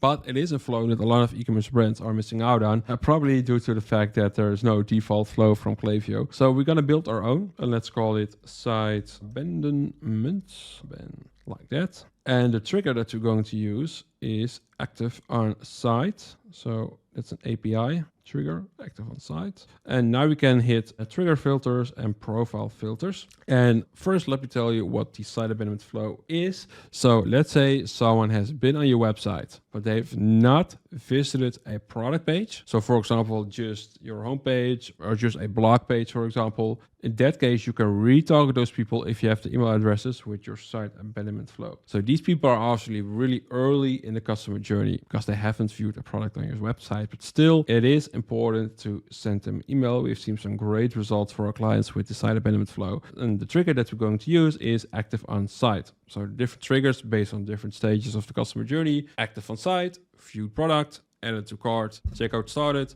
placed order. So those are like the different triggers in the different stages of the customer journey. So in this case, active on site. Yeah, you can set up your profile filters and trigger filters or profile filters are the things that are already mentioned. So again, you can exclude like place order. Let me just show you. So what someone has done, place order 0 times since starting this flow. And what someone has done is checkout started 0 times since starting this flow. And what someone has done has added to cart 0 times since starting this flow, and what someone has done has viewed products 0 times since starting this flow. So what all these filters will do is it will exclude people from receiving this flow if they have viewed the product, added the product to the cart, started the checkout, or have placed an order since starting this flow. So they won't receive this flow or the rest of your flow if they're like in the next step of your customer journey. So let's say someone's active on your website, then goes visit a product page. You don't want them to receive and the site abandonment flow and the browse abandonment flow. You don't want that. So and that's the profile filter. Then we also have trigger filters. filters. So limit the trigger to only certain events. So that's a new thing. So if you hit add trigger filter, you can hit like different dimensions that you want to select for your trigger. For this flow, you're basically not going to use a trigger filter.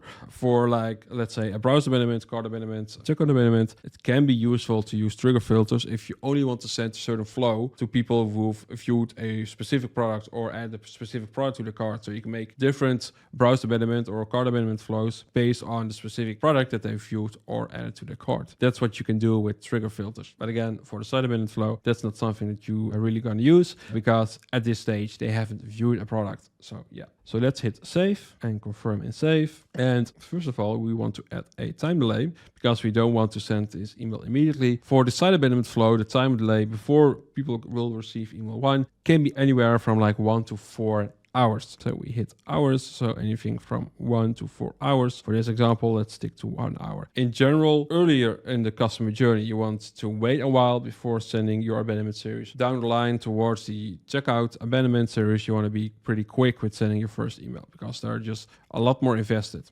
So just for example purposes, let's put this on 4 hours. But this is something that you want to A/B test. So this email only has 1 email. So a good first A/B test that you can run is test 1 hour versus 4 hours, see what converts best, and then you can narrow it down to find like the exact perfect time delay for your e-commerce brand, because it really depends on the niche that you're in and on your specific audience. Now we're going to add email 1. So site abandonment email 1, and let's turn off smart sending and enable UTM tracking, as I mentioned before. So what we want to do with this email, and again, this flow only has 1 email because again, those people are really early in the customer journey. So what we want to do with this email is basically guide them on your website. They haven't viewed a product yet. So you basically want to be their shop assistant. Say, hey, is this what you're looking for? Is this what you're looking for? And guide them towards different collections or specific products based on the brand that you are. If you only have a few products, then obviously you'll guide them to specific products. If, let's say, you're a fashion brand, you can guide them towards different collections. So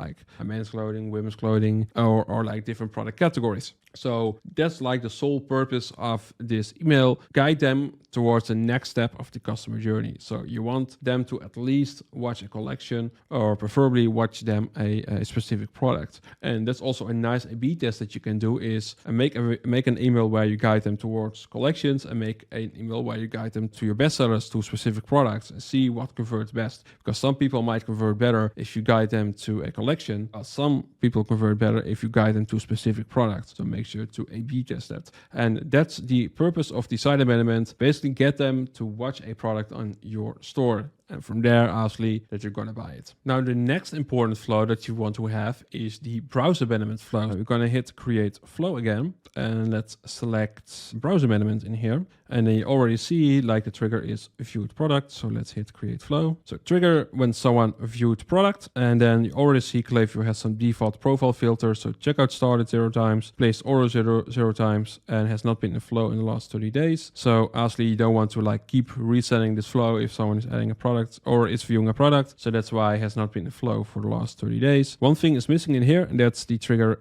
added to cart, because that's like a manual trigger that you need to set up. So added to cart 0 times since starting this flow. There you go. And those are like all the profile filters that you want. So again, in this case, you can select a trigger filter. If you want to make specific browse abandonment flows for specific collections or specific products, you can like mold the viewed product trigger with a trigger filter. So you can include or exclude specific products or collections. So that's what you can do with the trigger filters. Then the first time delay. So as I mentioned, with the site abandonment, the closer towards the purchase, you want to like narrow down the time delay of the first email. And by default, Klaviyo puts it on 2 hours. I think that's like a good starting point. Same as with the site abandonment flow, always A/B test this. So anywhere from like 90 minutes or now let's say 1 hour towards like 3 hours or so is a good starting point for your browse abandonment flow. So test 1 hour versus 3 hours and then pinpoint the exact time delay that yields the best results for your brand. Then by default, Klaviyo uses only 1 email. So let's change the settings. So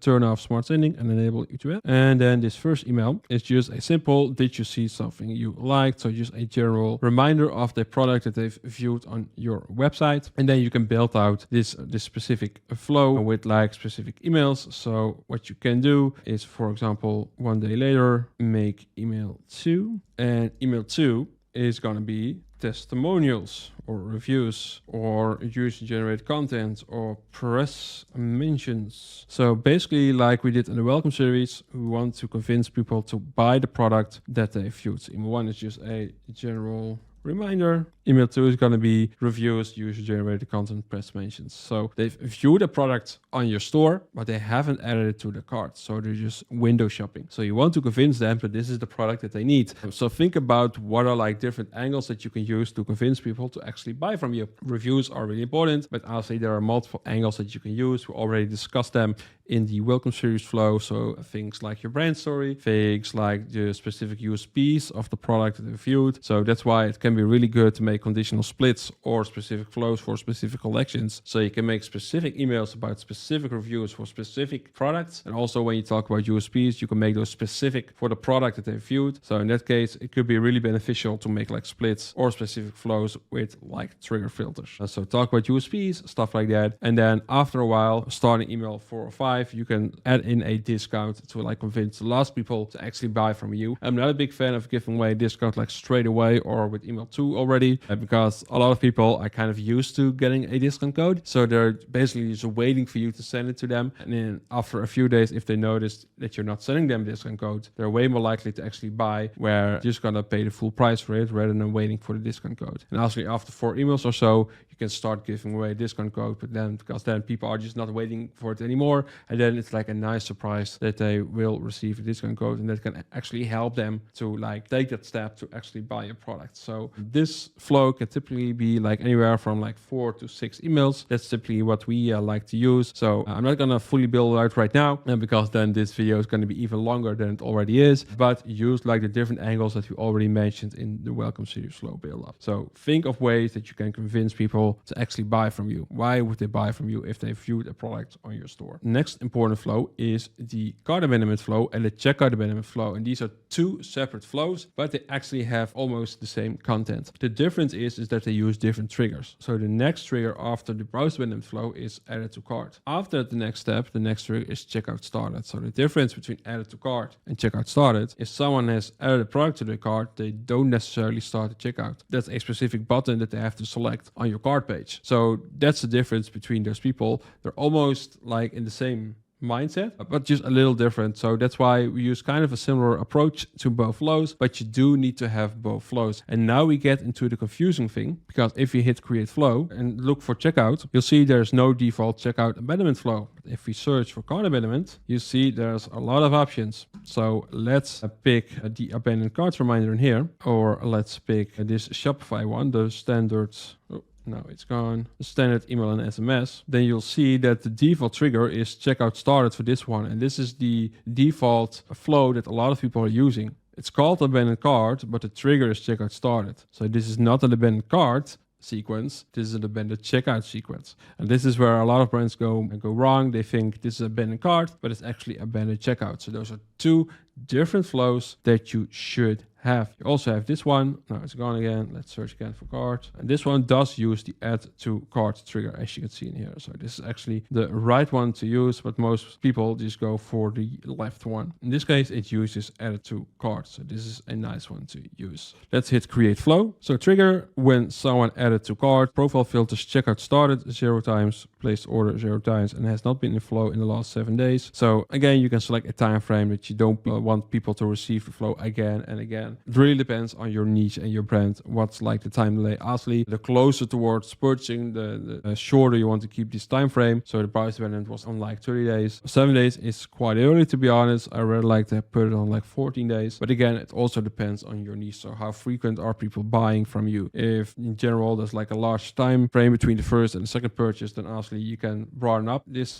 time delay or this time frame. If people are buying like every single week because you have like a product that they have to keep buying from you, then honestly 7 days is perfectly fine, or maybe even closer. So those are like the general settings. In this case, they have like integrated SMS and email, but for our purposes, we're just gonna skip on the SMS part. And the standard time delay is 4 hours in here. 4 hours for added to cart is quite long, to be honest. So again, the closer towards the purchase, the shorter one we keep this time delay. So side abandonment, we had it on 4 hours. The browse abandonment, we had it on 2 hours. And now the cart abandonment, I'd like to stick to anywhere from like 30 minutes to like 2 hours. hours. And again, split test 30 minutes versus 2 hours. Just for the purpose of this video, let's put it on 30 minutes. And then we want to send our flow. So in this case, they use SMS as well. On default, they have like 2 emails in here. So let's skip on the SMS. So we can just remove this conditional split and remove the yes part. There you go. So after 30 minutes, we're going to send email 1. And email 1 is just going to be a simple reminder, because sometimes people are on the mobile, they're watching a product, they're adding it to the cart, they're in the bus, and now they have to leave the bus and they forget about it. And then it's a nice thing that after 30 minutes, you send them, hey, you've added this product to your cart. Do you want to finish it? And this can already like convert a lot of people. So just a simple, short and sweet reminder. Then 1 day later, let's put this on 1 day, you can send email 2. Again, same as with the browser abandonment, user reviews, user generated content, press mentions, stuff like that to convince people to buy. Maybe they needed extra trust, that confidence to actually buy from you, and reviews are a good thing. Same as with the browser abandonment flow. You can make conditional splits. You can make specific flows based on different collections or based on different products. The more specific, the better, obviously. So if you have a review of just your general store, that's obviously going to convert less than if you have a review of the specific product they've added to their cart. So be specific about your reviews when possible. So especially if you're an e-commerce store that sells a lot of different products, then that's like mandatory to use. If you have like a store with just one main product and some side products, then it's not like mandatory, but I would still encourage you to test it out for your own brand. And based on this, you can make like a really long flow. Basically the same applies as with the browser abandonment flow. So this flow typically lasts like 6 to 8 emails. Don't give away discount codes immediately. People are waiting for it. People are just adding a product to the cart or starting the checkout and then wait for you to email them with a discount code. You don't want to be such e-commerce brand who are just waiting for discount seekers. So honestly, we are going to give away a discount code, but not in email 2, not in email 3, not in email 4. It usually starts around email 5, because after 4 or 5 days, if people are still not buying it, then honestly they need that extra push with a discount to actually buy from you, but not straight away. That's my advice for you. So there are a lot of different angles, again, that you can use to convince people, and always think about for yourself, what could be a reason why people at my store have the product to the cart and they didn't continue and start buying the item, because those are things that you want to encounter in your abandoned cart sequence. So email 3, let's like clone this one. Obviously you need to change the settings. It's always the annoying part. So skip on smart setting, but enable like that. So email 3, that can be objection handling. So what could be an objection of someone to not finish the purchase? Talk about those objections and say, hey, it's totally fine. These are the objections that you might have. You can buy from us. That's basically what you want to achieve with this third email. Email 4, that could be more specific USPs of products or the brand. Again, the more specific you are, the better. Actually, you want to add a time delay of 1 day as well. And then email 5, that can be like your first discount that you're going to give away.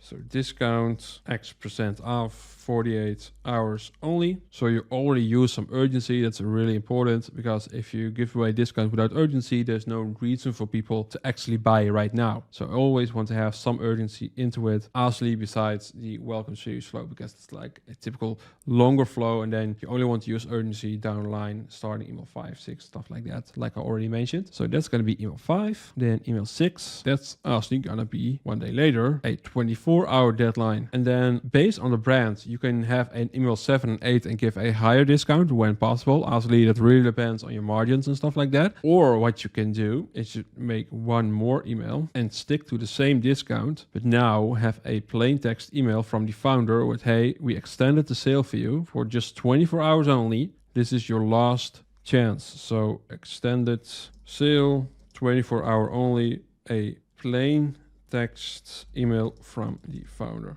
That in general converts really, really well if you end this sequence with a plain text email from the founder. So again, 2 routes: have an extended sale or up your discount with email 7 and 8. And then you can even add an email 9 with this extended sale plain text email from the founder. So obviously you can make this sequence longer and longer, but keep in mind how your metrics are. So your spam complaint rate, your unsubscribe rate, your open rates. You can build like an abandoned cart reminder that lasts like 14, 15, 16, 20 emails. But down the line, people are going to find it annoying, of course. So always keep in mind your metrics, especially nowadays with like the deliverability issues, stuff like that. Keep in mind your spam complaint rate, really important. But this is like a good structure that you can use for your abandoned cart reminder. Next up, checkout abandonment. So if you're gonna click create flow, or let's just stick to the abandoned cart reminder. So basically the checkout abandonment flow is going to be the same flow as the abandoned cart reminder. You just want to talk to them in a slightly different way because they're one step closer to purchasing. They already started the checkout phase, and there might be some different reasons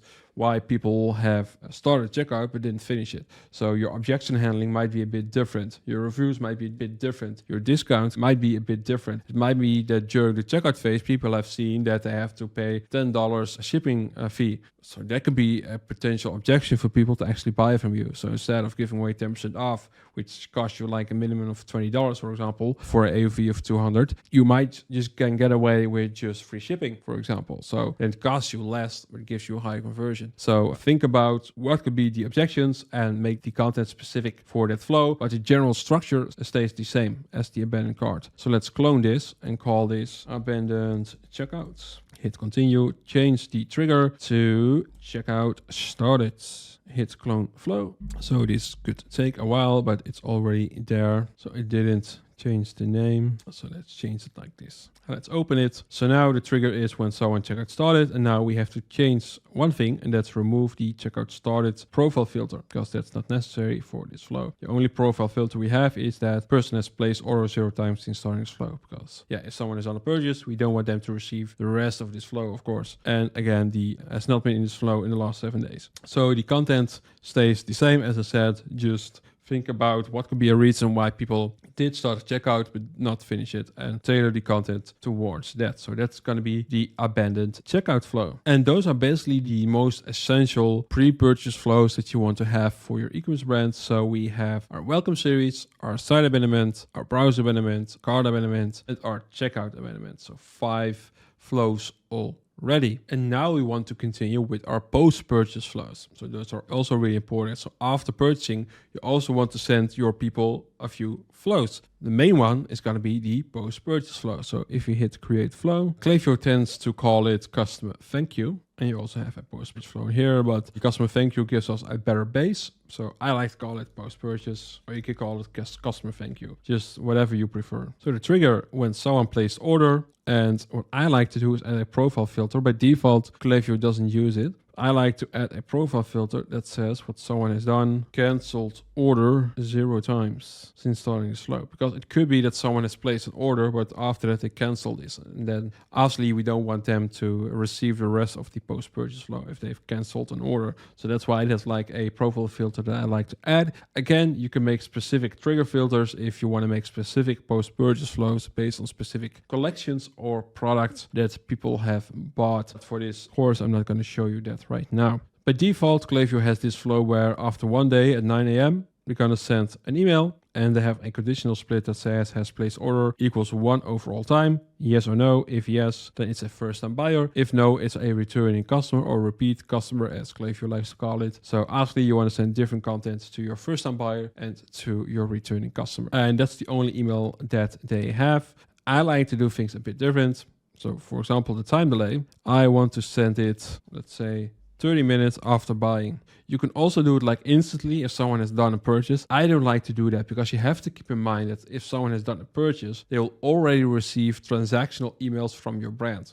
So those standard default Shopify emails where they say your order has been confirmed, and emails like, oh, your shipment is ready, stuff like that. So those are the transactional emails, especially the order confirmation email. That's an email that will be sent immediately if you got things right in your system. So we don't want to bombard them with different emails immediately. So that's why I typically like to wait 30 minutes before we send them the first post-purchase email. So the conditional split is a good one. So we want to send different content for first-time buyers and and returning customers. You can even make this more specific. And for example, if someone has done a purchase for like 4 times already, then they're like a VIP, and then those people, you can send them different content as well. So yeah, you can extend this even more, but this is like a good base that at least you have a separation between first-time buyers and returning customers. So this first email, let's call this post-purchase email 1, and this is just a thank you email, plain text, really simple. They've done a purchase at your store. Let's call this first time buyer, and we want to thank them for that purchase. This is going to be a returning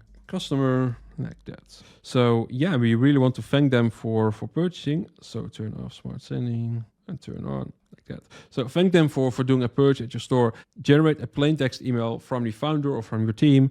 Thank them for doing the purchase. Acknowledge the fact that they're a first-time buyer or a returning customer, really important. And like build trust for them. Because one thing that happens a lot of times in the e-commerce space is that customers get what we call buyer's remorse. So right after purchasing, people have paid, they now have to wait for their delivery. What will happen in like the first 24 to 48 hours is that people will get buyer's remorse. So they're like, hey, should I have done this purchase? Because people have paid, but not received it. So they will get this doubt in their mind, like, is this a trustworthy company? Should I have done this purchase? Do I really need this item? So these are all things that are going on in your customer's mind, and the post-purchase flow is an excellent way to like reduce that buyer's remorse. So the first email is thanking them, so they feel acknowledged, they feel like appreciated, and give them all the information that they need. Again, they will already receive your transactional emails, so you don't have to dive deep into that kind of information, but just say, hey, we're preparing your order. Soon you'll receive a message about shipping times, and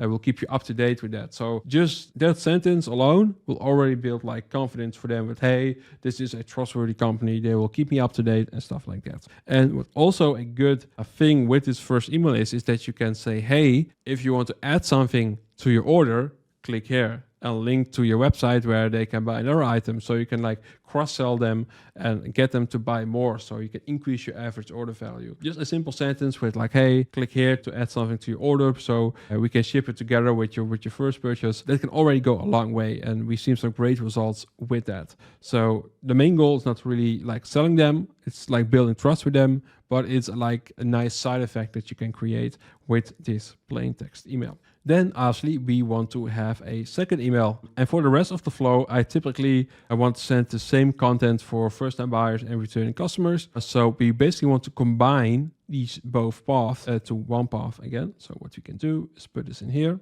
And now the yes and no path has come together again. We can add a time delay. And for example, 2 days later, we want to send email 2. Let's clone this one, because I'm lazy. So post-purchase email 2. And this is not necessarily for first-time buyers only. Also, you can, if you're like, hey, my returning customer needs to like receive all this other information, you can like just keep the path and just send it to like first-time buyers. It's just the way you like to prefer it for your brand. I like to do it like this. And email 2 is just going to be how to build excitement.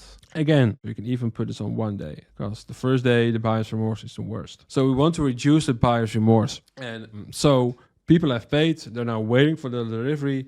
Obviously, it takes a few days in general for most e-commerce brands, unless you're like Amazon. So it takes some time. So we want to build that excitement for that delivery. That's the sole purpose in this early stage of the post-purchase flow. So build excitement. And one way to do that is to like give them information on how to use their product. So this does 2 things. First of all, it reduces buyer's remorse, because we're like future pacing, like, oh, when I got my product, this is how I should use it. So you're building this image in their mind that they envision having the product in their hands, whatever the product is, of course. If you give them instructions on how to use your product, if you give them this information, there's less chance that when they receive your product that things go wrong, that they're using it in the wrong way, and that they will email your customer support with questions like, oh, how should I do this or that? If you already sent them this email, then all of that is already done and they don't have to email your customer support. So your customer support will thank you for this email. So an how-to email on how to use your specific product.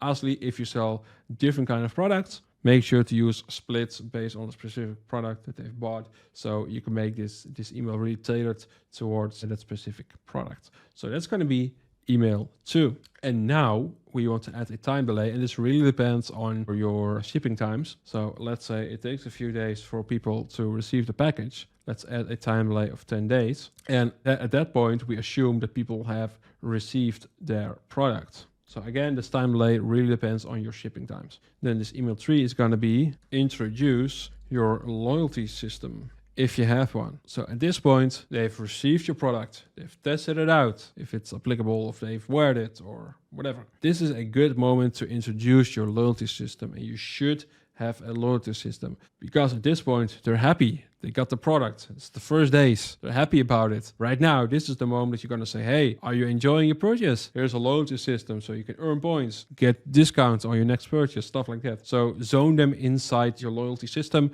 introduce your loyalty system. And next to email marketing, a loyalty system is really important. After you can connect your loyalty system to Klaviyo, build some really cool automations with that, depending on the loyalty system that you're using. And this is a great way to turn that first-time buyer into a returning customer and to get your returning customer to buy even more from you. So from a loyalty standpoint, this is like really key to have.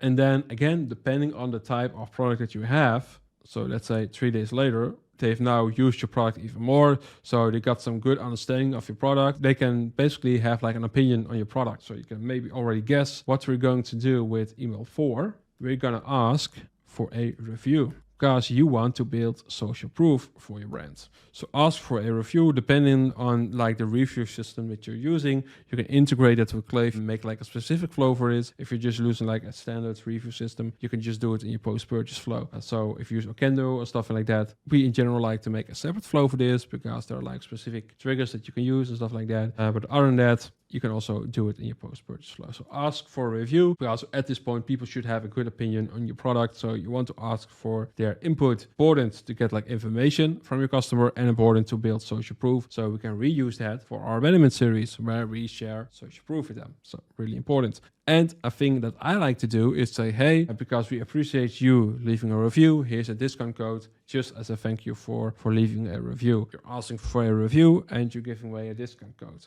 It's not mandatory, but we like to use it because even if people are not leaving a review, they still got the discount code, so people can buy again from you. So it's also like a slight cross-sell that you're doing to get them to buy more from your brand. And especially for first-time buyers, that's really important, because I know that a lot of e-commerce brands are struggling to get that first-time buyer to buy again from you. From first-time buyer to returning customer. If someone has done a purchase like 2 times or 3 times, then it's quite easy to get them to buy more. But from first-time buyer to a second-time buyer, that's the most difficult part. And then after that, we're going to add 2 more emails, like 7 days later, because we don't want to spam our people. And now we're really going to cross-sell them. So give them a discount code or not. Obviously, it's not mandatory if it really hurts your profit margins. But the goal is to cross-sell them. So cross-sell with discounts, 48-hour deadline. And then 1 day later, you can already guess it, I think, email 6, 24-hour deadline, plain text email from the founder, because that just works so well. So email 6, so it's 24-hour or 25, can also be an option, of course. Plain text from the founder, like that. And this is like a good structure to use for your post-purchase flow. So again, you can extend it or make it shorter if you don't have a load system, but typically this is like a good structure to use for your post-purchase flow. So at the beginning, we want to reduce buyer's remorse. After a while, we want them to enter our loyalty system and get a review. And after a while, we want them to buy again. So cross-selling them. So those are like 3 goals that we have in one flow. But the next flow that we're going to make, the next post-purchase flow, is the customer win-back flow. So as you can see from this default flow from Klaviyo, the description, so we want to encourage lapsed customers to come back and see what's new with this standard win-back series. So again, as I mentioned with the post-purchase flow, the most difficult thing for a brand is to get this first-time buyer to buy again from your brand. And after a certain amount of time, you want to send them this customer win-back flow if they haven't done a purchase anymore to get them to buy from you again. And this time delay really depends on your brand. You want to do some research in what's like the typical time frame that people are doing a purchase again. So what's like the buying cycle of your brand. So by default, Klaviyo puts it on 75 days, but it might be that in your case, 40 days makes more sense, or 90 days. So again, check your data, your Shopify data, and make sure to A/B test this for your own brand to see what works best. So in terms of content, by default, Klaviyo uses 2 emails. That's a low amount of emails, to be honest. So an email 1 is going to be like, it's been a while. So you just highlight the fact it's been a while they've done a purchase and you want to guide them towards your newest products. So your new arrivals, it could be a good thing, or just highlight specific collections. Email 2 is going to be a reminder on that. And here they have like, wait 15 days. I think that's a bit long. I think 3 days is already fine. And then also you can expand this flow as much as you want. Do make sure to use longer time delays because again, we don't want to annoy people. They haven't done a purchase in a while. So it might be that they're just not that engaged with your brand. So if in that case, we're going to send them a lot of emails in a short time frame, we're honestly going to annoy them and they're going to mark us as spam or going to complain. We don't want that for our email deliverability. So do be aware of that. Typically, first emails are non-discounted. And then 7 days later, for example, we send email 3. Email 3 can be a discounted one if they haven't converted after the first 2. So discount 1, and then you can use like a 48-hour deadline, and then you can already guess it by this time that we use another time delay 1 day. Then we send email 4 and a 24-hour deadline, and you can even make this a plain text one, as I showed you in previous flows. And then you can even add an email 5 and 6 where you're going to give them a higher discount to make sure to send this like 2 weeks later or something like that. Again, we don't want to annoy people. So then after 2 weeks, we can make an email 5 and 6 with a second discount with 48-hour deadline, 24-hour deadline, make it plain text, etc. And that's like the custom email flows, a really important flow that you want to do a lot of A/B testing on, because we want to make sure that especially this first-time buyer gets back to our site and buys again. Terms of triggers, so when someone's placed order and then wait 75 days. Profile filter, place order 0 times since starting this flow. That makes sense because if people are doing a purchase, we don't want them to receive the rest of this flow. A nice thing that I already explained all the way in the beginning is that if you go to manage flow, you can add past profiles, and profiles will be added through the flow, and add profiles if you hit that. So then you don't have to wait like 75 days, like in this example, before people will receive the first email of this flow. So in that case, people will be placed throughout the flow depending on where they should have been if you had this flow already turned on.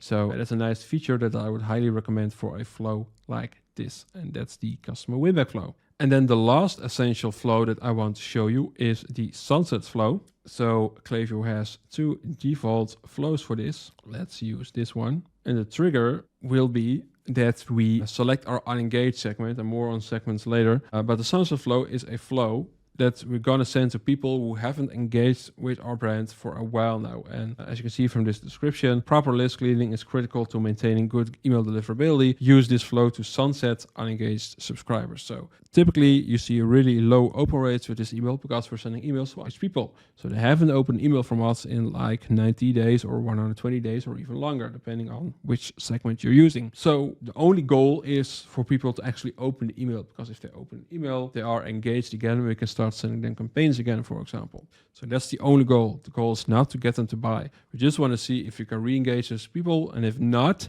we want to suppress those people. We want to get rid of those people because they're not engaged. They're just on our list, just being there, not buying anything, not engaging with us. So we just want to get rid of them. So this is like the final moment to see who's engaged, who is not engaged. So typically what we like to do is just use plain text emails for this flow, because plain text emails have a bit better deliverability than like designed emails, because it's just text. So it also has a bit more personal feeling to it, and it sends a better message to like Gmail, Hotmail, stuff like that. And that it's like a personal email. So there's more chance for you landing in the primary inbox, which of course is really important for a flow that's going to be sent to unengaged people. So in the first email, I just want to say, hey, you haven't opened email in a while. Are you still interested in receiving emails from us? If not, click here to unsubscribe from our emails. So we actually want them to unsubscribe if they don't want to receive email from us. That's totally fine. I know a lot of e-commerce brands are like, hey, we want to have a big email list. And even if they're unengaged, doesn't matter. I want a big email list. No.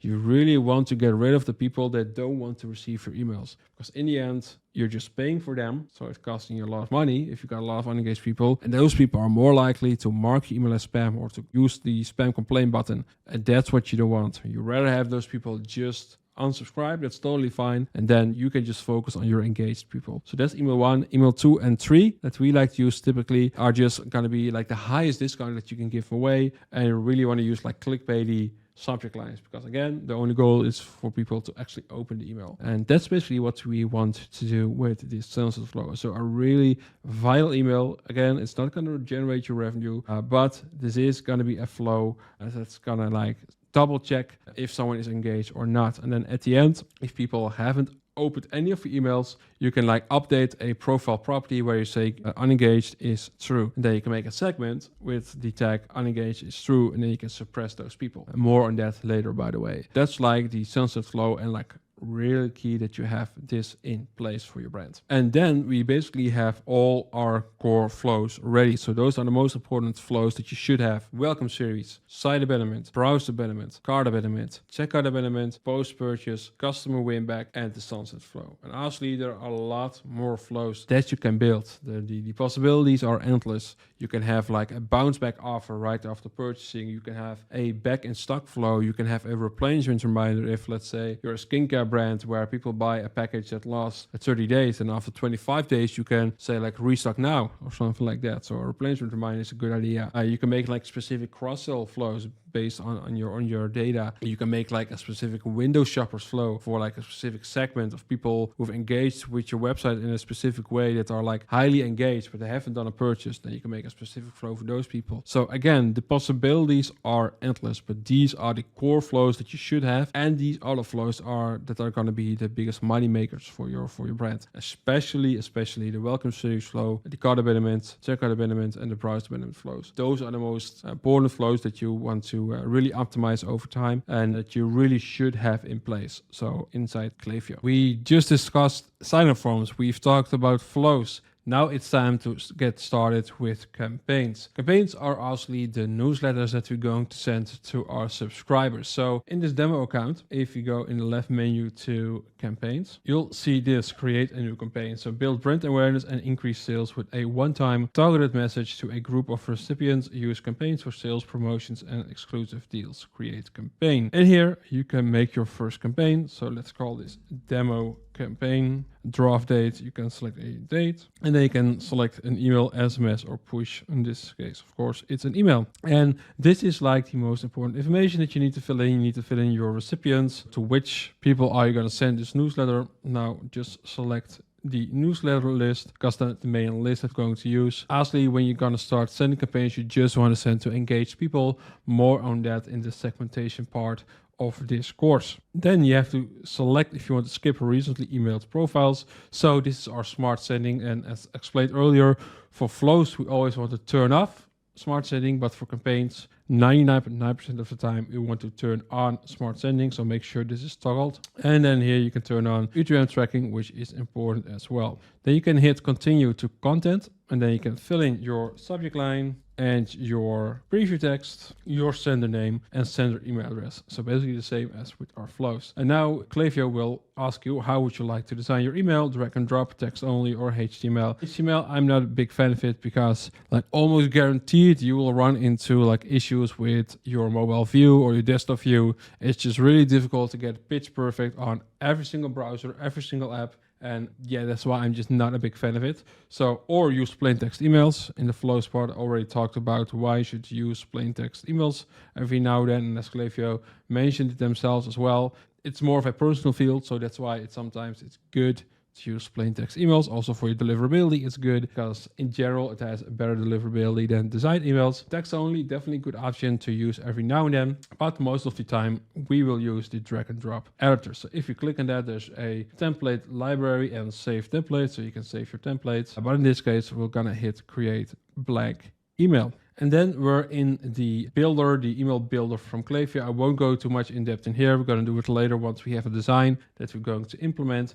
But this is the builder for your campaign with different kind of settings. But again, more on that later. And then you can hit exit, and then you can review your email, and it asks you ready to send. So you can double check your recipients, if smart sending is turned on, your subject line, and then finally an account that really works. Obviously, you can schedule or send your campaign. So that's in a nutshell how the campaign interface of Klaviyo works. With that being said, what I now want to talk about is what kind of campaigns should you send. So how to set up and plan out an email marketing campaign calendar. So the first step, basically what you have to ask yourself, what kind of campaigns to use. And basically there are like 7 buckets of campaigns that you can utilize as an e-commerce brand. The first bucket are like your promos and special offers. So basically your discounts. Second of all, you have your holidays, special events, or Black Friday, Christmas. Third of all, you have your product launches. Obviously, when you have a new product, you want to launch it with an email or basically with a sequence of emails. So that's the third bucket.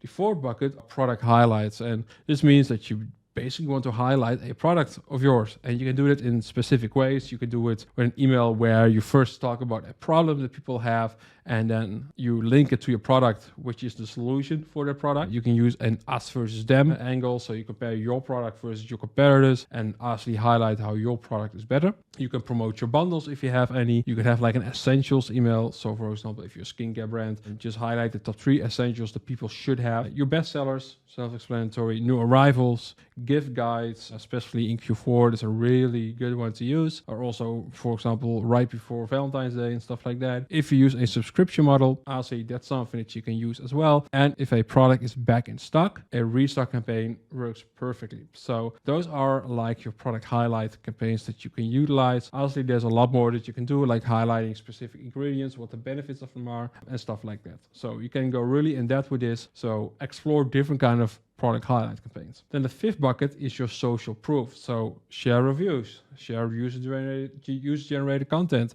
share messages from influencers that you work with, share press messages, stuff like that. So these are all type of campaigns that fall underneath the social proof bucket. Number 6, value-based emails. So these are your blogs, articles, myths, how-tos. These are the emails that build value, give value to your subscribers. And that's what they're really going to appreciate. So if you have a website with a lot of blogs, and honestly, this is a really, really good one to use. If not, you can definitely still use like value-based emails, but more on that later. And the 7th bucket of campaigns are your company updates. So your brand USPs, founder story, recent developments. That's what we mean with company updates. So again, whatever campaign you come up with, always they fall into one of these 7 buckets. Because when you're going to build your campaign calendar, you want to make sure that you have a good mix of campaigns that are from different buckets that I just mentioned. Another important thing that I want to highlight is to not use too many discounts. And this is again something that I see go wrong a lot of times with e-commerce brands. So make sure to use at least a 5-to-1 ratio. So for every 5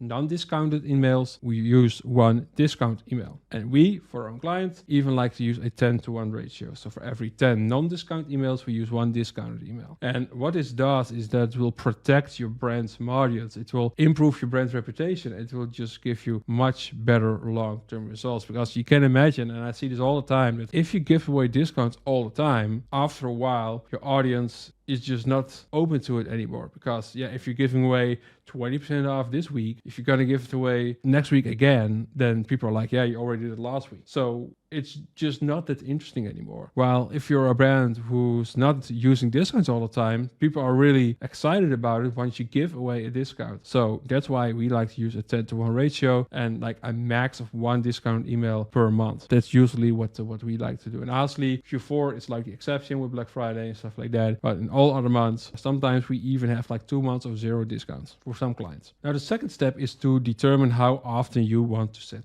emails. Also important. So in general, if you're an e-commerce brand who's doing less than 50K a month, then you should be sending around 2 to 3 campaigns a week. If you're doing more than 50K a month, you should aim for 3 to 4 campaigns a week. And if you're an e-commerce brand who's doing like more than 200K per month total revenue, you should definitely be sending 4 to 5 campaigns a week. So that's like a rough guideline for most of our clients. We send around 3 to 4 campaigns a week. That's like the sweet spot. And again, this is like a good range to be in so people don't see you as spam, especially if you have like a good mixture of emails with the buckets that I just shown you. I would almost never go above the 5 campaigns a week because then people will really find it spammy, unless you use like different segments that people in the end will only receive like emails 3 times a week. Then you can definitely go up, but then you really have to be clear about your segmentation. Never just go into your feelings, so always take a look at the brand's data. Let's say, are you currently sending 1 campaign a week and your open rate is above 30%, your unsubscribe rate is low, then obviously you can increase to 2 campaigns a week. Are you currently sending 2 campaigns a week and is your open rate above 30%, then you can increase to 3 campaigns a week, etc., etc., etc. But let's say you're sending 4 campaigns a week, your open rate is below 30%, and you have a high unsubscribe rate, then even if you're above 200K a month, you don't want to increase the amount of campaigns that you're sending because your metrics are just not good. Instead, you would want to clean your list, and you might even want to go back to 3 campaigns a week, so people don't find it as spammy as they're finding it right now. The third step, so how to set up an email marketing calendar. So in the past, we have been using Notion for this, which is a software. Nowadays, we use Airtable for this. There are a lot of softwares that you can use. So things like ClickUp is a really popular one. Monday, I see some brands working with Monday as well. Some brands even just like to use a Google Sheet, which is also a good possibility. It doesn't really matter what kind of software you're using. The only thing that is important is you're consistent, that you're logging everything, and that everything is clear for all people involved inside this process. Now we want to plan out our email marketing. You have a rough idea of what kind of emails to send, so the buckets that I just mentioned, and when to send and how often you want to send. So now it's time to plan out your email marketing calendar with specific ideas. And the first step that I would like you to take is to start by jotting down key events and holidays. Remember, it's not just about general holidays, so not just your Christmas and stuff like that. Also consider days that are crucial for your brand and your audience. And again, I'm not just talking about Christmas, Black Friday, stuff like that. I'm talking about leveraging every special event. So crafting emails are going to light up your customer's inbox and get them clicking. A good website that I like to use is nationaltoday.com. It looks like this. So for example, at the time of recording this video, it's National Cousins Day, apparently. But what you can do, you can go to a specific month. So let's say August, and then you see that on August 1, it's Colorado Day, it's Cycle to Work Day, stuff like that. So in here you have like a total overview of all the national months and national days that there are. And trust me, there are many. And honestly, you don't want to utilize everything, but there might be something really interesting for your brand. So for example, it's Summer Sun Safety Month. If you're selling sunscreen, then honestly, this is a big thing for you and you can definitely utilize this. So nationaltoday.com, a really, really useful website for this. Visit nationaltoday.com, look at the month that you want to create the email marketing campaign calendar for, and make a list of the special events and holidays that make sense for your brand. Don't want to leverage every single holiday because then it just gets annoying for your audience. You don't want to use discounts for every single holiday either. Sometimes just mentioning the fact that it's National Noodle Day or something like that can be more than enough. So you don't have to like attach a discount to it or anything like that. You want to be creative with this. So that's the first step. Second step, you have to question yourself which value-based emails make sense. So think of which time of the year it is, take a look at the blog/video content you already have as an e-commerce brand, see what you can use as email content for that specific month. So for example, if you have a blog on the top 5 skincare tips for fall, you can't use that blog content in May, obviously, but you can use it in October. So think about what makes sense. And with blog/article emails, you could take 2 routes. The first route is to give a summary of the blog and a link to the full blog as your main call to action in your email. The second route you could take is to give a summary of the blog and a link to the products mentioned inside the blog as the main call to action. There's both ways to see what yields better results for your brand. It really depends on the audience. We've noticed that definitely. Always make sure to split test this for your own brand. And you might wonder, hey, what if I don't have any blog content on my website? No problem. So Google is your best friend. So think of content that is valuable for your audience and just Google it. Make an email around it. Next step, look for company events. So is there a product back in stock, for example? Make a campaign. Are you launching a new product? Make a campaign, or better, make a whole sequence out of it. Is there a holiday coming up? Make a gift guide campaign, etc., etc. So be creative and don't make it too complicated. /holidays, you have your value-based emails, you have your company events, and now it's time to fill in the blank spaces. So you already got a good idea of what to send this month, but you still have some blank spaces in your campaign calendars. No worries. You can now fill in the blank spaces with the other types of campaigns mentioned in step 1. So the different buckets that we have. So for example, someone posts some cool user-generated content. You can make a campaign around it. Share some product or store reviews. Talk about a common problem within your target audience and how your specific product fixes this. Talk about a common myth that's going around in your brand's niche and bust that myth. You can even make a link with one of your products, etc., etc. Again, don't make things too complicated. Try to bring as much value as possible to your audience while at the same time you're reminding them of your products. So with every single email that you're sending out, you're basically saying, buy my product without hard selling it to them. But because every single email uses a different angle, this strategy will work for your e-commerce brand. So this is how you can come up with different ideas for your campaign calendar. And now we just want to show you how you can put everything together. So what I like to do is go to blankcalendarpages.com. And what you can do on this website is just take a blank calendar page. Yeah, you wouldn't imagine. So let's say we want to build a campaign calendar for August 2024. We click on August 2024 calendar. And then you get this image, you download this image. And then, for example, you can import it inside a Miro board. I love Miro.com. You can be really creative with it or just be lazy, import this image and put in text in here so you can build your campaign calendar. So let's say we want to send 3 campaigns a week for your e-commerce brand in August 2024. And let's say we're going to do that on this date. Let's make this a bit smaller like that.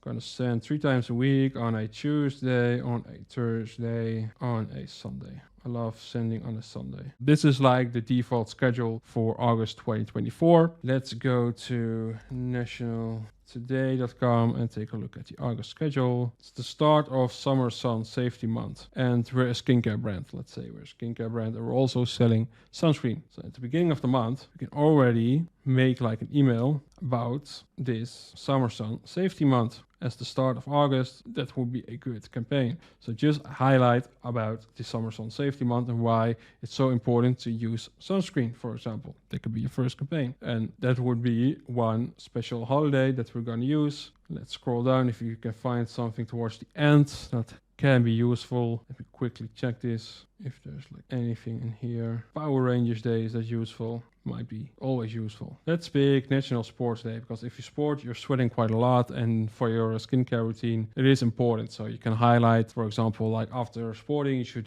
do this or that, and link it to your product for like a healthy skin. So that could be an interesting one on August 29. So as you can see, this is quite random, to be honest. Haven't looked too much into it, but that's okay. You don't want to overcomplicate things. So National Sports Day. So there you go. We already have like 2 national holidays. Now, if we go back all the way to the beginning with our buckets. So these are the buckets, and let's fill in 1 product highlight per week. Product highlight. And let's do that on every Sunday. So once a week, we're doing a product highlight, and then we do a value-based email on the Tuesdays. So after people have got like a salesy email, we can do a value-based email. Because if we would do like 2 product highlights after each other, people might find it spammy. And again, that's not what we want. A value-based email. There you go. Then next up, let's say we're going to do 1 sale, flash sale on the 8th. Just a 24-hour special flash sale for like your VIPs, for example.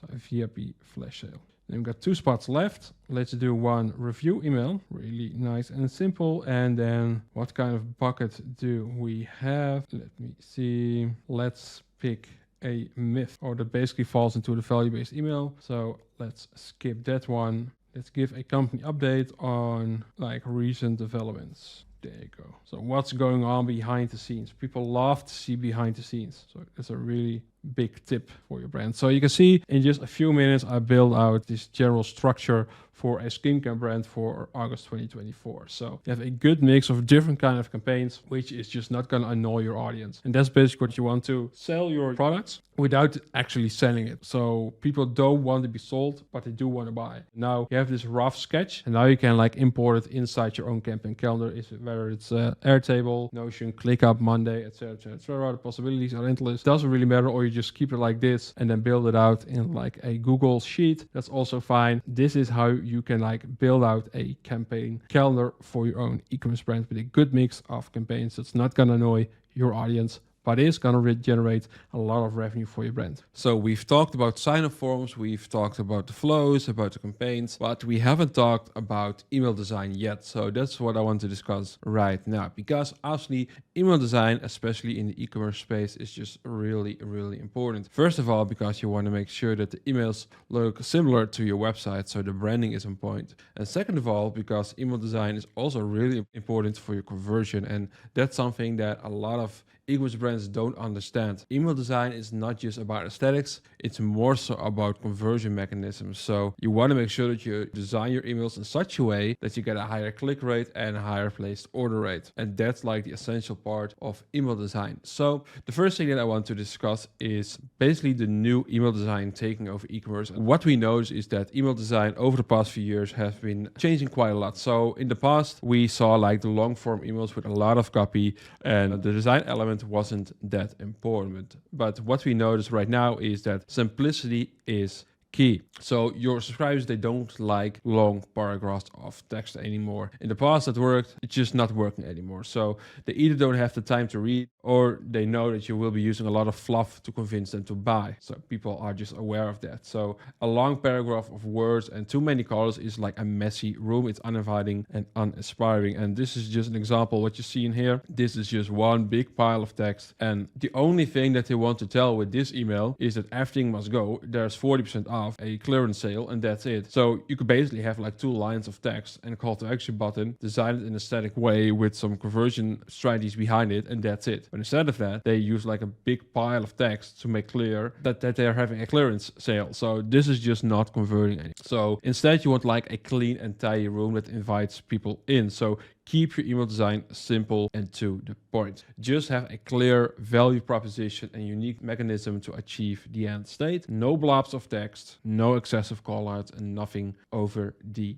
top. So what are ways to keep your emails easy to digest? Because that's the most essential thing. You want to keep it and make it easy to digest. People nowadays, they're used to watching TikToks, Instagram Reels, YouTube Shorts, and whatever you all have, like the short and snappy videos. People are used to that, especially the younger people. So they don't want to consume like long form content, like long emails. They just don't. People have a really short attention span nowadays. And the first important thing to keep in mind is that you want to use visual hierarchies. So lay things out so there's a clear flow of information so it's easy to follow. The more the reader has to bounce around between ideas and elements, the more friction is introduced and the higher likelihood there is of them closing out of email. I've talked about this many times before in this course that the more friction you create, the less conversion you get. So to get a higher conversion, you want to create less friction. That's like the essential part of marketing. So an example of a visual hierarchy is what we call the zigzag pattern or the Z pattern. And this just follows your eye movement. So from left to right and keeps readers interested. So this is just an example from Magic Spoon and they do this perfectly. So they have the hero section in here, but if you scroll down, they literally have this Z pattern in here. So as you can see, it follows along nicely. They even have these lines to guide you towards like the different elements. So this is a perfect example of a Z pattern, and this is just easy to digest. There's not a lot of copy in it. There's a lot of white space around it, and it's just easy to follow, easy to consume, easy to digest. The second example is the inverted triangle, also a visual hierarchy. So the top of the triangle grabs the attention. That's the goal, and then it narrows your focus to the primary call to action of your email, which is your call to action button. So you see an example in here from Dr. Squatch. So they have their headline, which like grabs your attention. So in this case, the top 3 squash scents women love. You're interested in that, of course. And then it narrows down the focus. You see it with the body copy. It narrows the focus towards the call to action button, which is see the top 3. So this is also a really popular strategy for email design to narrow down, put the focus on the call to action button. And that's what you want. You want to put the focus on the call to action button because that's what people are supposed to click to get them to your website and to get them to buy. But the first step is to get them to your website, of course. And a third example is the F pattern. So again, this follows the natural eye movement and it makes reading simple and easy to consume. So you see an example in here from Lollipop. So they have their headline, they have their body copy, and then finally they have their call to action button. It's a really simple F pattern that they use in here. This is a really popular one. You see this a lot and you can't go wrong with this F pattern, although it's also quite simple. And also you do want to change things up with like different patterns. So the second thing to keep in mind is that you want to use short and snappy emails with visuals. So people don't like to read long emails anymore. So you want to keep your emails short and snappy, and more about copywriting later in this course. But honestly, nowadays in e-commerce, copy and design like integrate with each other. They're not two separate things anymore. So again, keep your emails short and snappy, and you want to replace long paragraphs of text with visuals like checklists, comparison tables, graphs, etc. Those elements are way easier to digest than just text, and that's again the main goal: easier to digest, less friction, more conversion. So just a few examples. So you see magic spoon in here and a call to action button, rise and spoon, shuffle to your kitchen, pour magic spoon into the bowl, etc, etc. And in the end, it leads to another call to action. So a real visual way to basically like make every morning magical. That's what they promise with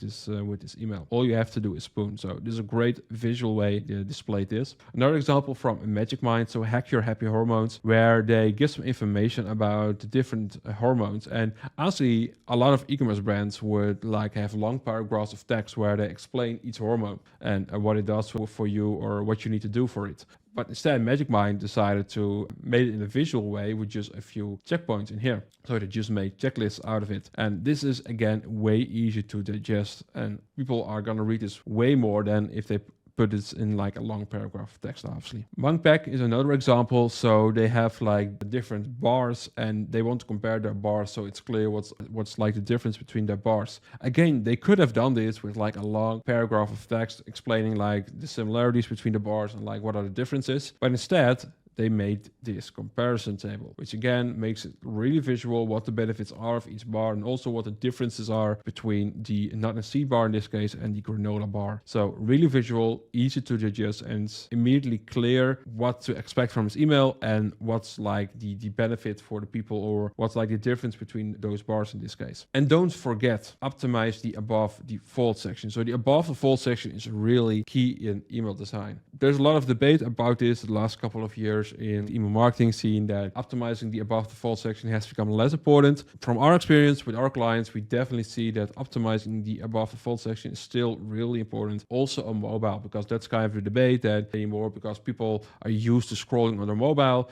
so they're used to scrolling your emails as well. So I highly doubt that, also based on data, and that's the most important thing. We see based on the data that people are like mostly seeing and clicking the above default section. So you want to optimize the above default section. But first of all, what is the above default section if you don't know about this yet? So the above default section is like the viewable area of your email without having to scroll down. When you open your email on your desktop or your mobile, there's only a certain part of the email that you can see without having to scroll. This is the above default section, and this name comes from like the newspaper world where they also have their above default section. So normally if you go to a store, you see a newspaper like this. And actually newspapers want to make sure that their above default section was optimized as well, because that's how they can sell their newspaper. If this above default section is interesting, then people are way more likely to buy the newspaper than when the above default section doesn't look so interesting. So that's why newspapers always wanted to optimize their above default section. And this found its way into email marketing as well, where again, optimizing this part is just really important because most people are just gonna view this above default section. And based on this section, they're gonna decide if they want to read the rest of the email or if they want to continue with another email, another TikTok, or whatever. This just shows you how it looks for an email. And most people will only see this above the fold section and will decide based on this section if they want to skip your email or take action. So what needs to be included in a good above the fold section? So first of all, an attention grabbing headline. Again, people decide in a few seconds if they want to continue reading your email. So you need to grab their attention with your headline. Of course, first of all, you need to make sure that they open your email. That's a different part, but once they open your email, you want to have an attention grabbing headline. You want to have supporting brand image and or text. So something that supports the headline, makes clear what this email is about, and you want to have an interesting call to action button. Again, people decide in a split second if they want to continue or not. So you want to have a call to action button in this above the fold section so they can take action immediately, go to your website and buy. That's what you want. And just an example of a brand that does this really well is Ritual. So this is like the first part that you see when you open this email on mobile. Then you see the brand name, enjoy 30% off for Memorial Day, shop now. It's completely clear what you can expect. It's 30% off, shop now. There's a call to action button, and there's also an aesthetic image in here, which people might have to scroll a bit depending on like the device they're watching, but it's immediately clear what this email is about, and that's what you want. Another example, Dr. Squatch, I'm a big fan of them. What are your balls worth? Find out how much your balls are really worth. Take the quiz with even this arrow in here, which guides your eye towards the call to action button. A great way of like grabbing the attention for your call to action button. And finally, Magic Mind. So get over the hump day slump. They even have these text in here and then start with a Magic Mind. So this is what you see when you open email. Again, it's immediately clear what to expect from this email. And those are just a few important things to keep in mind with email design. And now you might wonder, okay, but how am I gonna make these emails? So for our agency, we're a big fan of Figma. So you might already know this. So Figma is like a design software which works in the cloud. So you can basically collaborate on email design, stuff like that. And for us as an agency and for our clients, that just works perfectly well. So we love Figma to make designs. And what I want to show you is that for our own agency, we made all of these basic templates, like ideas of like different header sections, different product sections, different body sections, different review block. We always have like inspiration and like different structures of different sections that we can like pick and match together to make like a combined email. Obviously, you need to put the branding on top of it, but it's just like the building blocks that we have to get started with designing the emails. This is Figma. And if we zoom in, you see in here, you see some header sections, for example. So you see in here, you have a logo, interesting title, some text, call to action button, and an image. Or you can have a logo, an interesting title with some text, call to action button, and an image around it. There are like a lot of possibilities just for a header section, as you can see. So these are just like standard templates that we have that you can implement. And this way you always have inspiration, especially if you're running an agency. That can be a difficult part. If you have like a lot of clients and you're doing a lot of emails,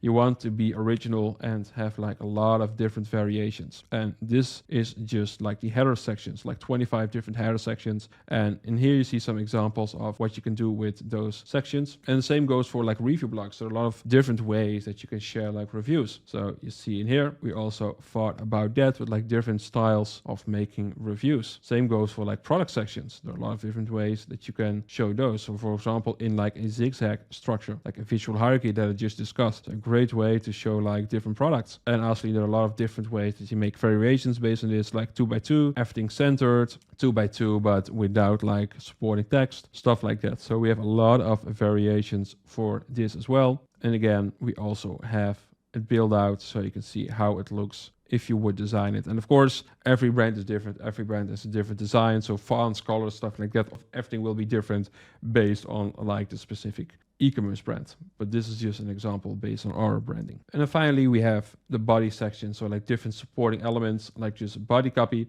but also like things to visualize, like checklists and stuff like that. So yeah, there are like different ways that you can create this, as you can see. So these are like great ways to make it visual, what you want to make clear. So these are all templates that we have made. We also have this PDF file that we're working on where we're gonna share like every single template with an example, as you can see in here, for every header section, every review section, every product section, every body section, etc., etc. So we're gonna launch this in the upcoming months. If you're already interested in this PDF and all these templates, please send me a message to emil@magicianly.com or send me a message via my Twitter. That's also possible, and I can already send you this and we can discuss this. And we even have this workspace that's also going to launch where you can like pick different elements of all the templates that I just discussed, and then you can put everything together into one workable email. So for example, one header section in here, one product section in here, and like one body section in here, and you can put everything together, export it, and then you have like a structure for your own email. And the only thing that you have to do is adjust the branding, so the colors and fonts, and adjust the images and the text, of course, and then you have a workable email for yourself. So this is something that's currently in progress. Actually, it's nice that when we make a design in Figma that it's finished, but actually then we need to import it inside Klaviyo. That's also really important. So what I'm about to show you is how you turn an email design in Figma into a workable email inside Klaviyo. So I'm gonna do that with one design that we made for Dollar Shave Club. Dollar Shave Club is not one of our clients, but we just did a revamp of one of their emails because we think it could be a lot better. So this was their original email, and this was the version that we made out of it to just make it a lot more clear. Let me show you that first. So this was their original version. So this has been actually sent by Dollar Shave Club. So it's suds up, price down. It's time to upgrade that set. Soap Scum Kingdom, you call a shower. And then they have this sticker that says 20% off shower products with some body copy, a little has a call to action button, then 20% off all shower items with discount code dirty discount, and that's it. I think this email can be a lot better from a conversion standpoint. So that's why we did this revamp. This was the version that we made. So 20% off shower products, that's the headline. It grabs the attention. It's immediately clear what people can expect. So we say it's time to upgrade. It says soap scum kingdom, you call a shower, use code dirty discount, save now. So if we compare both versions, just for the above the fold section, which is around here, in the original version, the only thing that people would have seen was such up, price down. That was like the attention grabbing thing, and the sticker. There's no call to action in their above the fold section,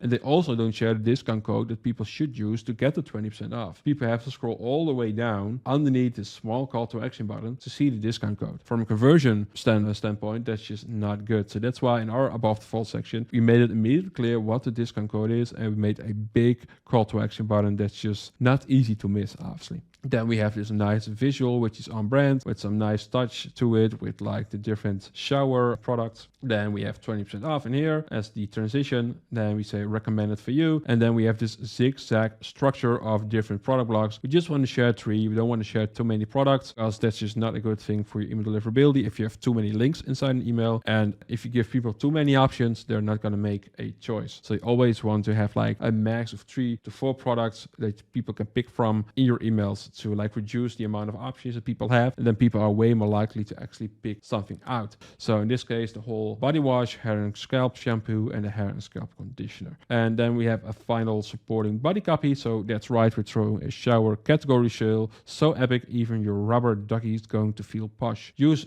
code dirty discount for 20% off shower items. So again, at the end of the email, we want to make it clear what the discount code is, what the discount is, and another call to action buttons. Finally, we have this footer section where we also want to highlight like different product categories. So this is like a universal footer area that we would like to use. And you always want to have like multiple product blocks in here, or links to product categories. So if they don't find what they want inside the email, they can always find like the category that they're looking for inside your footer. So it might be that someone is receiving this email, but they're like, okay, I don't want to buy any shower items, but I do want to buy a new shaver. Then they can go to the footer bar, they see shave, they can click that, they go to the shave category, and they can buy something that they actually want. So that's why you want to include that inside the footer. So this is like the end result of the email. But now we want to turn this into a workable email. And the first thing that we need to do is slice this email into different parts, because yeah, we can take this whole email and import it inside Klaviyo, but then we run into a few issues. First of all, the image is going to be really, really huge, because this is obviously a bit of a longer email. So the file size of this image will be really, really big. And then it will take forever to load inside the email app of the people. And if the load time is not that fast, then obviously it will run into deliverability issues, and also just the user experience won't be good. So we want to slice it into different images. So we have smaller images that will load faster, which is better for your email deliverability and better for the user experience. Second reason, obviously, we're linking to different products. That means that we're using different links. And if you just use one image, you can only use one link. So just for the purpose of using different links, we want to cut it up in different slices so we can link to specific pages for the specific images. So I've already done the slicing. And then you get something like this. So we have the header section like this. We have this text in here, recommended for you. We have the different product blocks. We have the call to action button, and we have the footer area. You see that we're missing this text in here, because that's something that we're going to replicate inside Klaviyo, because we do want to make sure that there's some real text inside the email as well,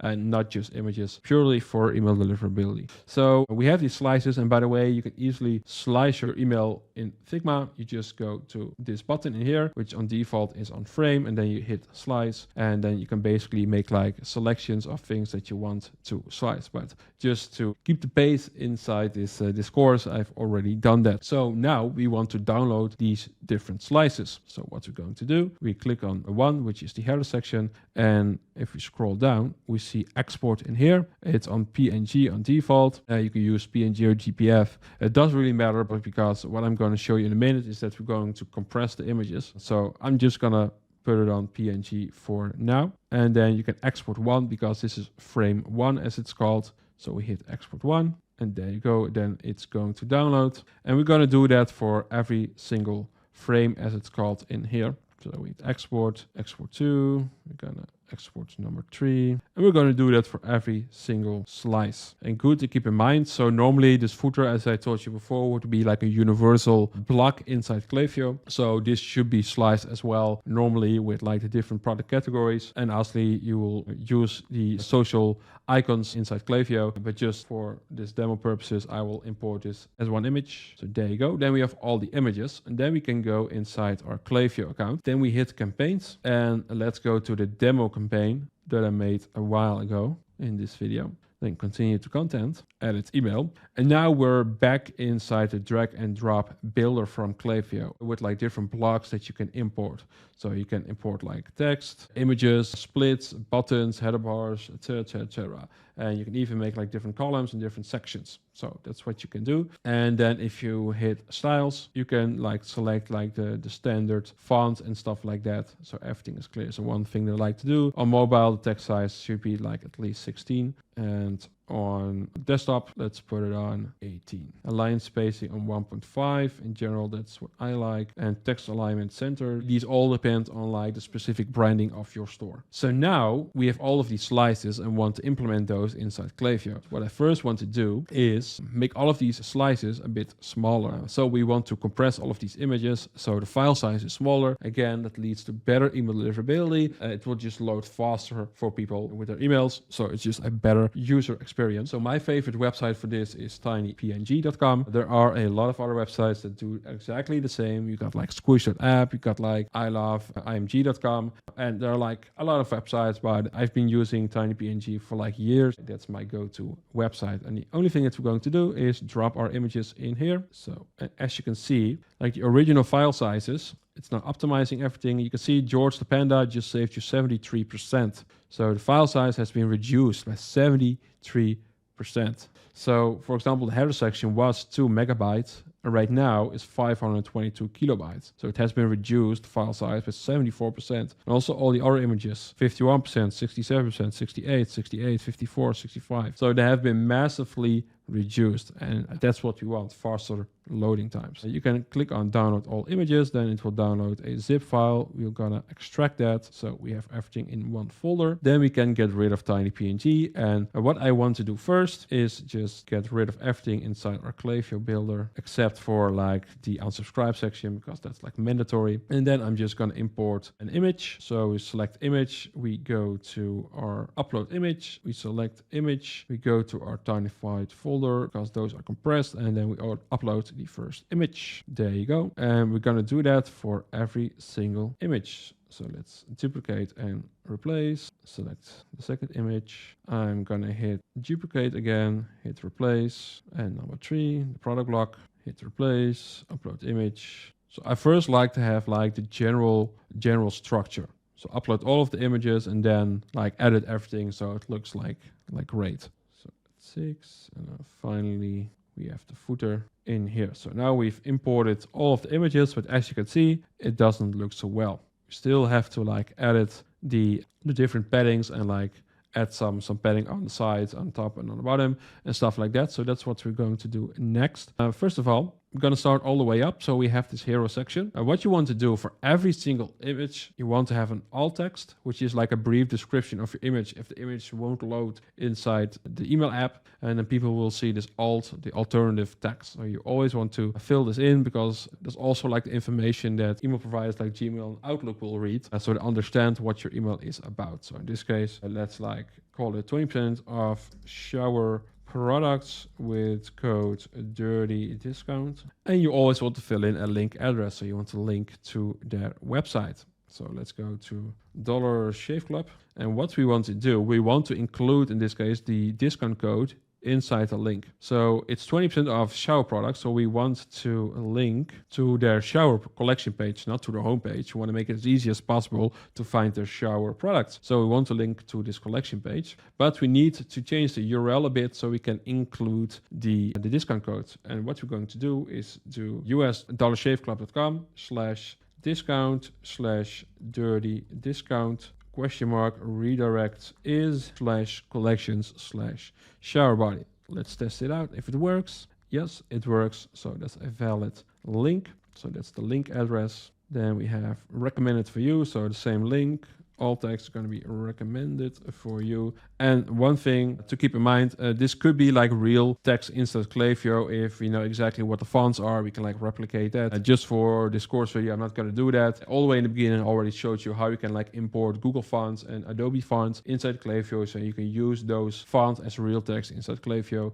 So check all the way in the beginning how to do that. And then basically, if you're going to add a text block, you can select that specific font. So if that's possible, I would highly recommend that, because the more real text you have in email, the better it is for your deliverability. And next up, there's missing some padding in here. Also compared to like the original design, there's a bit more padding in here. So we need to add that manual in Klaviyo. So if we take the image, we scroll down, you see block padding in here. This has changed recently in Klaviyo. And if you click here, you can change it individually. But here you can do the top bottom at once and left right at once. Let's do the top and bottom at once and add 20 pixels. So that's a lot better already. Now we have the product blocks. So the whole body wash. And let's add in the URL. Let's see if we can find it. There you go. Let's add the link in here. And again, you could add like the discount code on top of it. So /discount /dirty discount redirect is and /. Let's like double check if it works.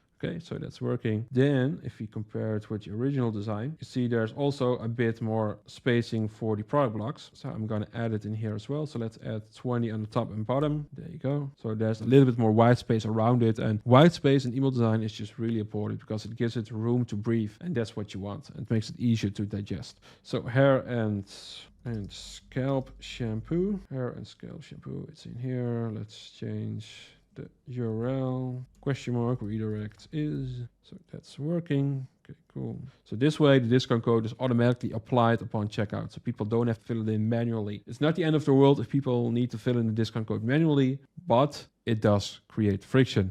And as you know by now, more friction, less conversion. Less friction, more conversion. So by auto applying discount code, we create less friction, more conversion. Let's add some padding just on the bottom now because we already did 20 in here. So let's do it just on the bottom. And then finally we have the hair and scalp conditioner. Apply the discount code, dirty discounts. Redirect is /. That's working, perfect.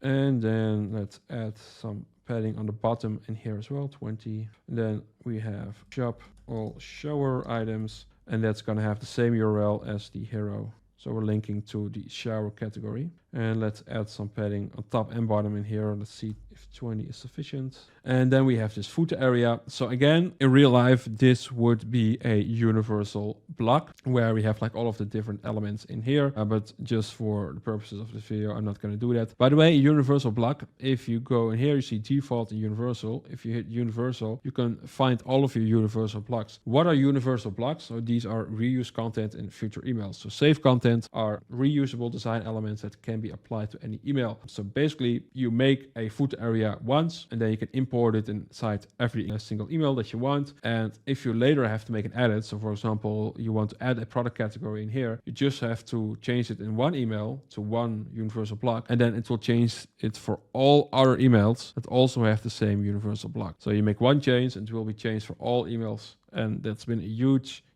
time saver for us because sometimes things change with like footer areas and stuff like that, and then normally at the past you had to change it for every single email, which was time consuming. But now with the universal block you change it once and then it's done. And what we're missing right now is this text. So I'm gonna see if I can like copy this text. Okay, so what you're going to do is add a text block in here, and I like to put the text in the source code so there's no like formatting issues. You can also do it right inside here, but again I like to do it like this. And let's check the markup on how it should look. So it needs to be some padding on the side, a bit more, something like that. And let's add some padding on top and bottom as well, something like that. Okay, cool. Then we need to make this bold and 20% off as well. And then we need to change the color, which I use a color picker for. So I know exactly what the color should be. We need to change the color of the 20% off. So we hit text color, fill in the color like that. And dirty discount is this color. There you go. So the font is not exactly what it's supposed to be. Let me quickly check their website if I can find like the color that they're using. DSP Spectre. Don't know if this is like a Google font. Let me quickly check. So I opened a new tab. Let's go to images and brands, fonts, Google Fonts, DSP, Spectator. Let me quickly Google for it.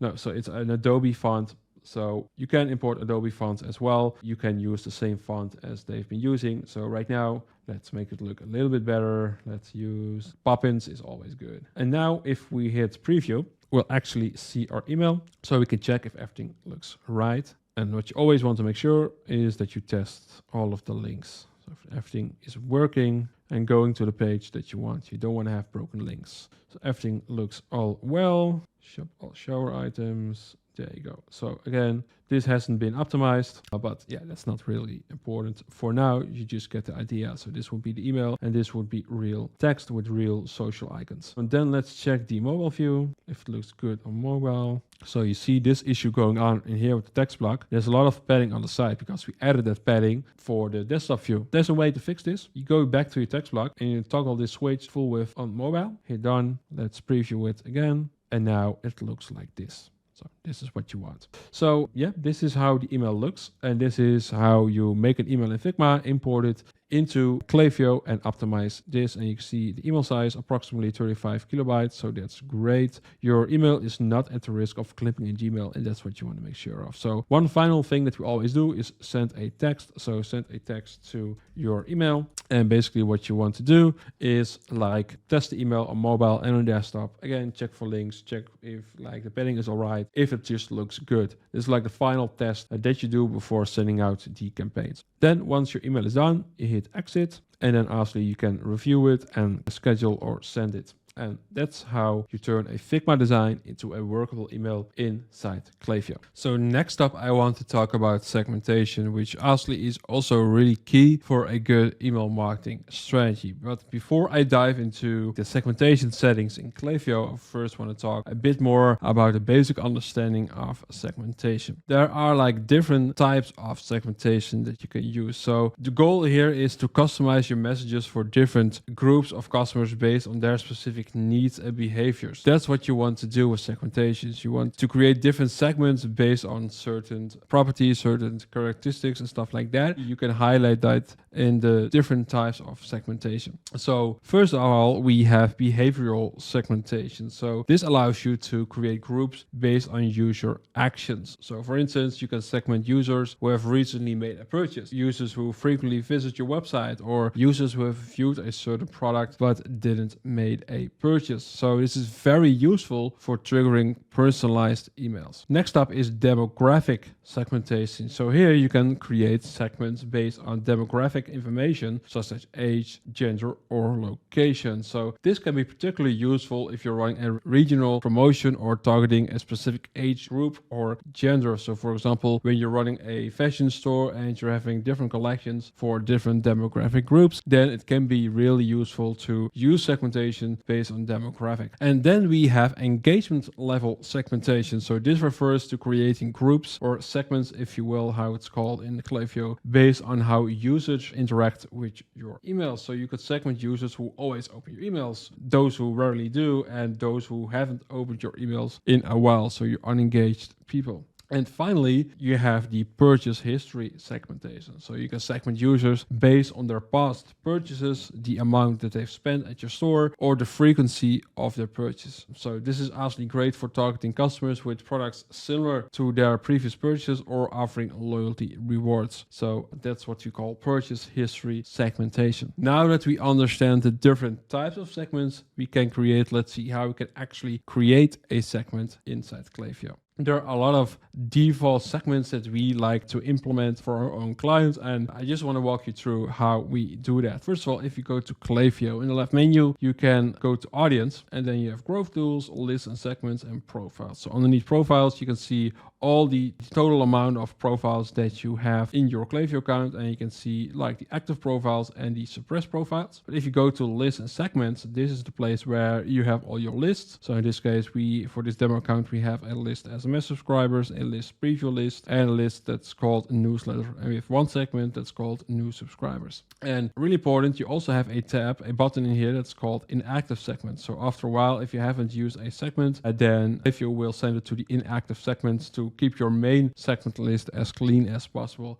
I'm not a big fan of it because sometimes you're just not using a segment for a while now, and then you have to go through inactive segments and stuff like that. A bit annoying. So yeah, after 45 days, they will enter this inactive segments list, and then you have to click on reactivate, and then Klaviyo is going to populate the segment, and then it shows up again in your regular segment view. A bit annoying, but yeah, it is what it is. So if we hit create new, then you can create a list, which is something we don't talk about right now, and create segments. So if you click that, this is the segment builder. So you can name your segment, you can add a tag to it, and then based on all these conditions, you can make a segment. And just want to walk you through this quite quickly. So you can select if someone can or cannot receive marketing. So a person can receive email marketing, and then you can even add this filter because person subscribed or a person never subscribed. So subscribed, this person has really opt in for email marketing, or never subscribed, provided their email, but they didn't opt into email marketing. So the difference is oftentimes you see that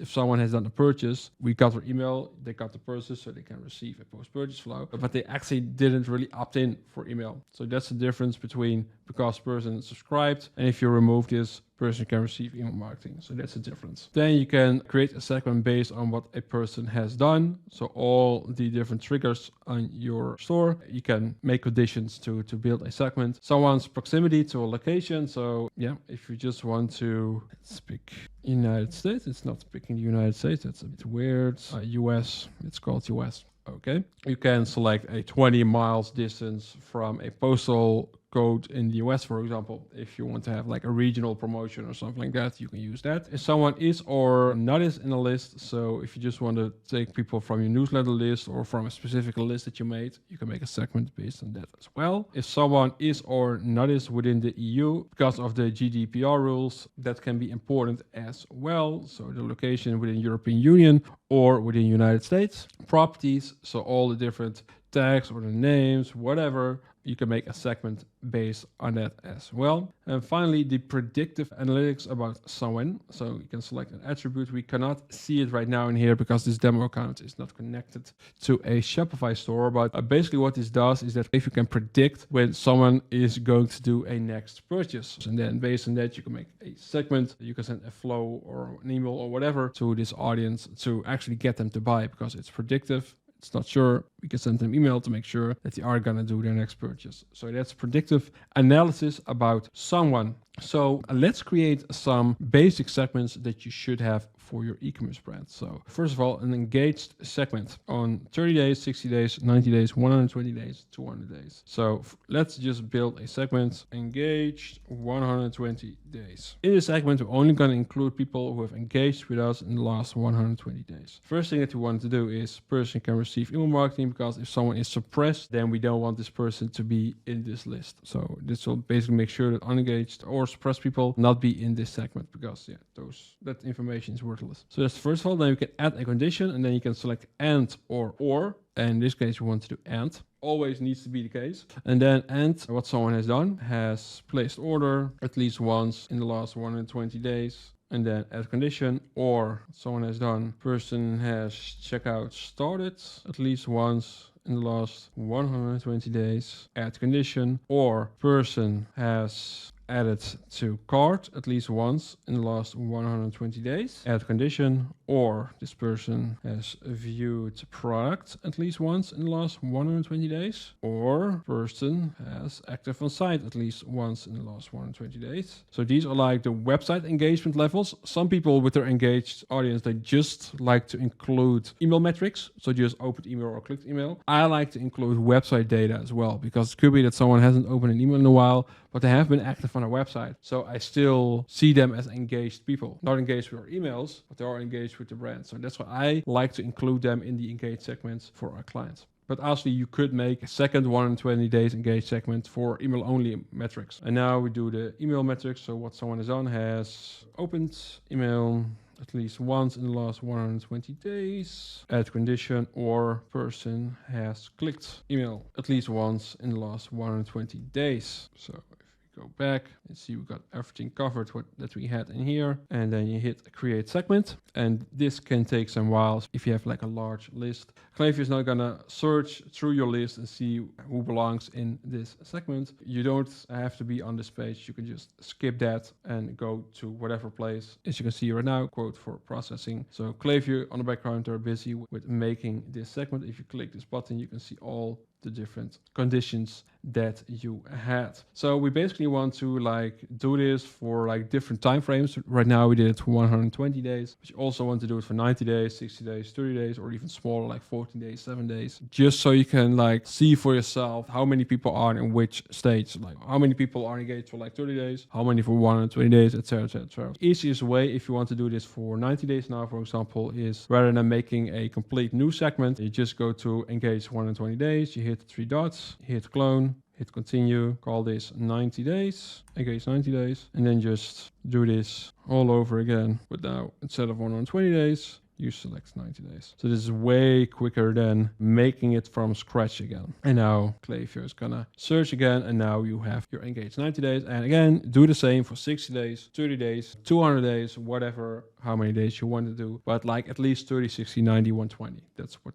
I would recommend. I'm not going to make the rest of these segments right now because you've seen how I do it. Those are the engaged segments. Then next up, we have behavioral segmentation. So based on if someone has done a purchase or not. So first time buyers, 2 times buyers, and people who've done a purchase at least 3 times. So like VIPs or however you want to call it. So we're going to create a segment, and let's first make a segment with all buyers. And then again, we're going to do someone can receive email marketing at condition and what someone has done has placed order. So this is going to be all buyers. So no matter how many purchases they've done, at least once over all time. And that's it. So this is going to be a segment that includes all of your buyers over all time, ever done a purchase at your store. And if it can still receive email marketing, they will be in this segment. Now we want to make a segment for first time buyers only, because that's really valuable information as well and a good segment to target. So I'm going to clone this one and now call it first time buyers. And now we're going to say place order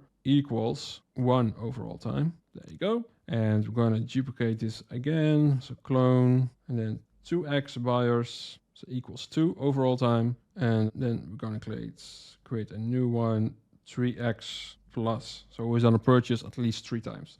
So instead of equal, we use now at least 3 times overall time. So at least. So also 4 times, 5 times, 6 times, etc. These are also going to be included in this segment. So now we have some nice separation and some nice insights in like, oh, this is the total amount of people who've done a purchase. This is the group of first time buyers. And this is like the group of people who've done a purchase twice at our store. And this is the amount of people that have done a purchase like 3 times at our store.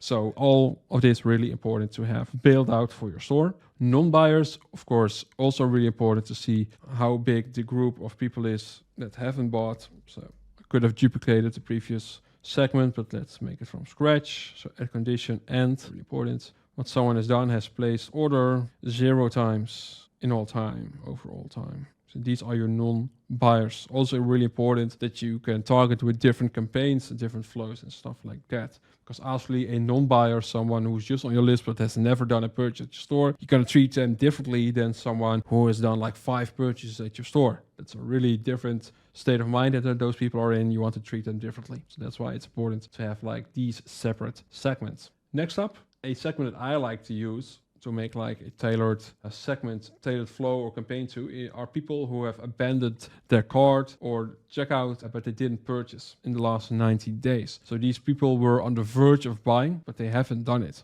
So also you can send them a specific campaign to try to get them to buy. One final chance, for example. So let's copy the name of this segment to make it easier for myself. Create segment. What someone has done, has checkout started at least once in the last 90 days, or at condition or someone has done has added to cart at least once in the last 90 days. Add condition and didn't place an order, so place order 0 times in the last 90 days. 0 times in the last 90 days. And of course, final touch and can receive email marketing.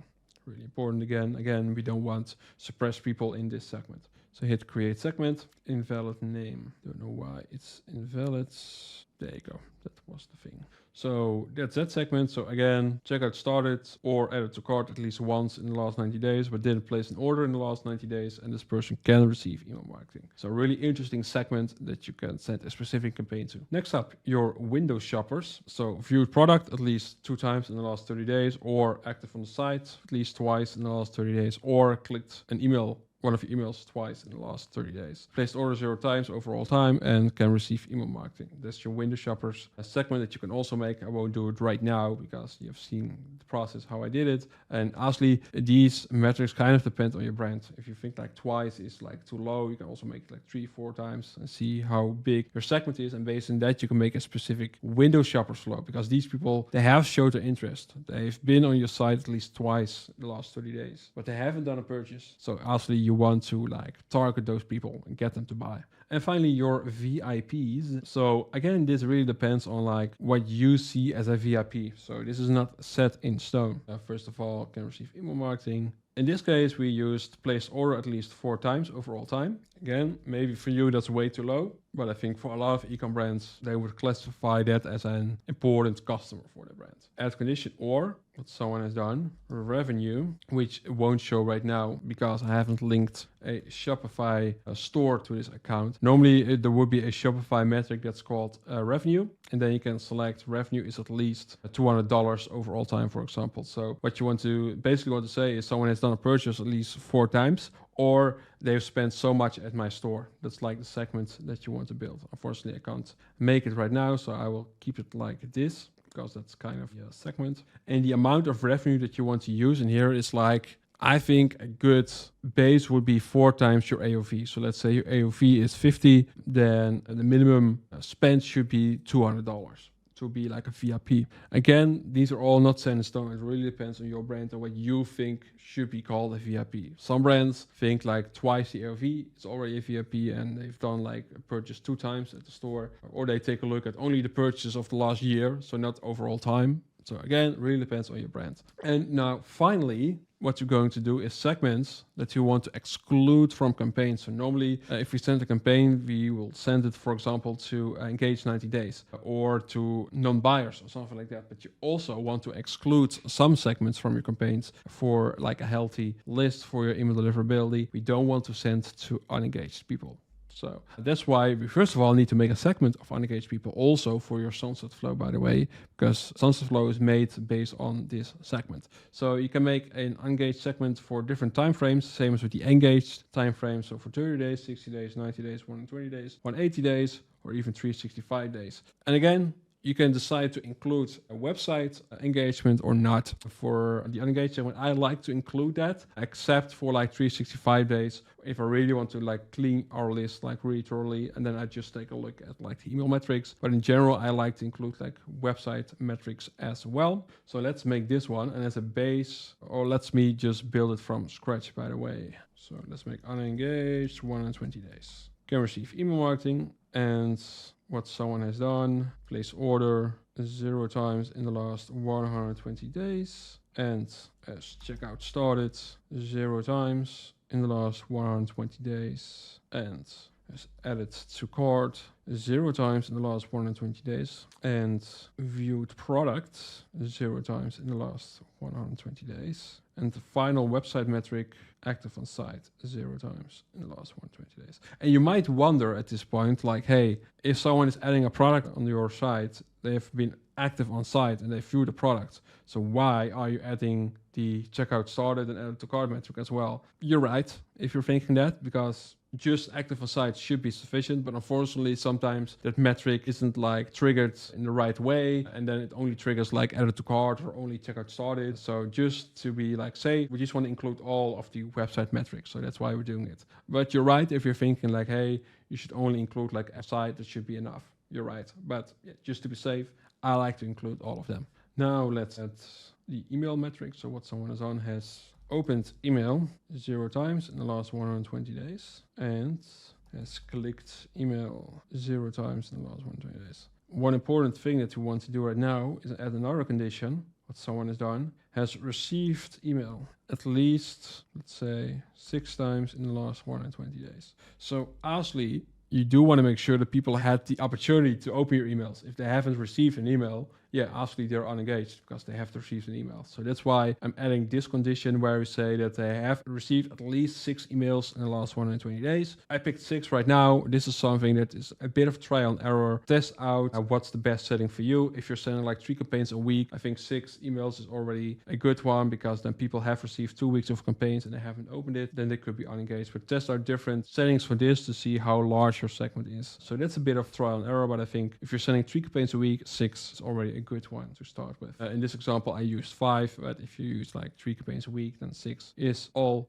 good. So this is the unengaged segment. Now it's going to create that one. In the meantime, we can already clone this one, make it for 90 days. Then we're going to change all these settings to 90. Make it as easy as possible for yourself. So don't create it from scratch. Hit clone. There you go. Do the same for 60 days, 30 days, 180 and 365. For 365, what I like to use is then just use email metrics. So email only. So then I'll just get rid of place order, checkout started, added to cart, view products. So it just opened email 0 times in the last 365 days, or clicked email 0 times and clicked email 0 times in the last 365 days and has received at least a month of campaigns. If you send 3 campaigns a week, 12 campaigns in the last 365 days. So these are email only metrics. And if people are in this segment, then I would really get rid of them. And now, if you want to suppress those people, so let's say you see there are some people in this segment, all you need to do now, thankfully Klaviyo has solved this issue, because in the past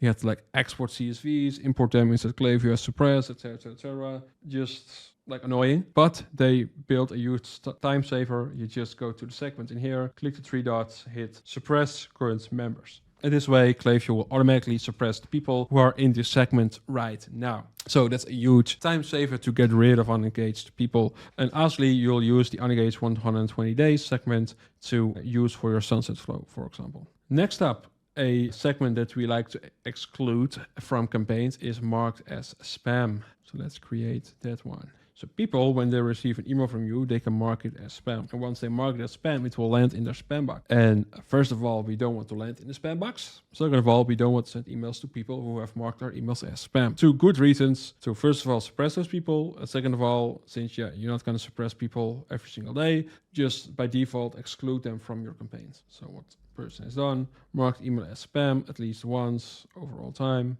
And obviously, they can receive email marketing right now. And that's it. That's how you make a marked as spam segment. Bounced emails, also really important. We also want to get rid of bounced emails. So you want to suppress them. But again, since you're not going to suppress every single segment every single day, we want to exclude them from every campaign by default. Bounced emails. So someone can receive email marketing and someone has bounced email at least once over all time. And now we need to make a difference in hard bounces and soft bounces. This is like a technical thing, but just to keep it simple, hard bounces means that once someone is hard bouncing like immediately, you want to get rid of those people. Soft bounces can be that their inbox is full or something like that, and after a while the inbox is not full anymore. With soft bounces, you don't want to exclude them immediately. There can be some reason why people are soft bouncing, so you want to wait a while before you exclude those people. But with hard bounces, you want to do it immediately.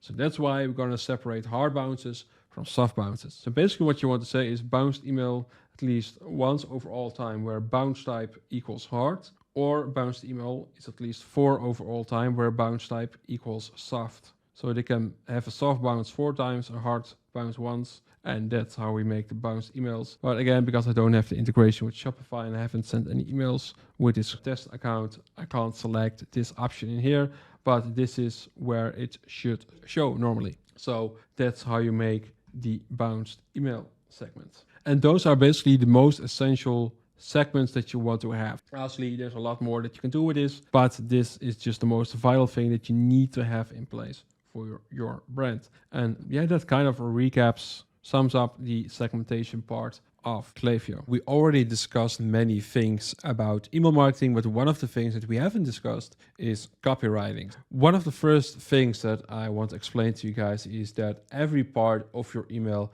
has a purpose, and it's really, really important to keep in mind. So first of all, you got your subject line, and the only goal of your subject line is for people to open your email. Because obviously, again, people are they're watching their mobile, they're seeing their inbox, and they're basically checking out which email is interesting for them to open. Again, people have like 1-2 minutes time to check their emails or watch a TikTok video or whatever.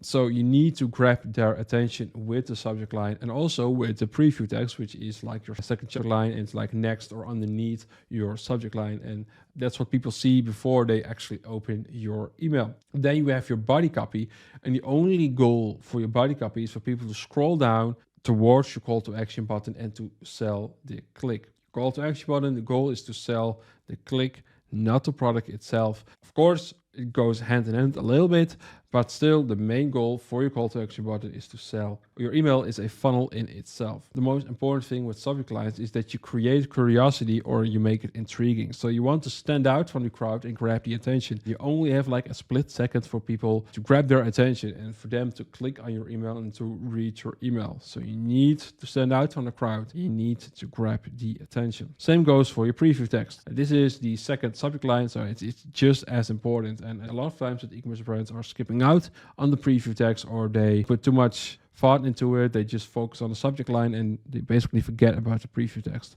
But again, it's like your second subject line, so you really want to optimize this as much as possible. So follow up with what you said in the subject line and make it relevant. Tease the reader and make it clickbaity without lying to your audience. Of course, you want to make it clickbaity in the sense that it makes it interesting for people to open, but of course you don't want to promise them things in your subject line and your preview text and you're not delivering that to them inside your email, because then it's nice that you have a high open rate, but people will probably mark your email as spam or just unsubscribe, and that's of course not what you want. So it does need to make sense. And an important thing to keep in mind that especially on mobile, your subject line and your preview text can't be that long. So it should only be like a few words. And oftentimes I see like subject lines that are like complete sentences and people can't read that, especially on mobile, and most people will read your emails on mobile. So just use a few words for your subject line and a few words for your preview text. So rather than one long subject line, just cut it in half, use half of it for the subject line, half of it for the preview text. And then you have way more chance that people can actually read your subject line and your preview text.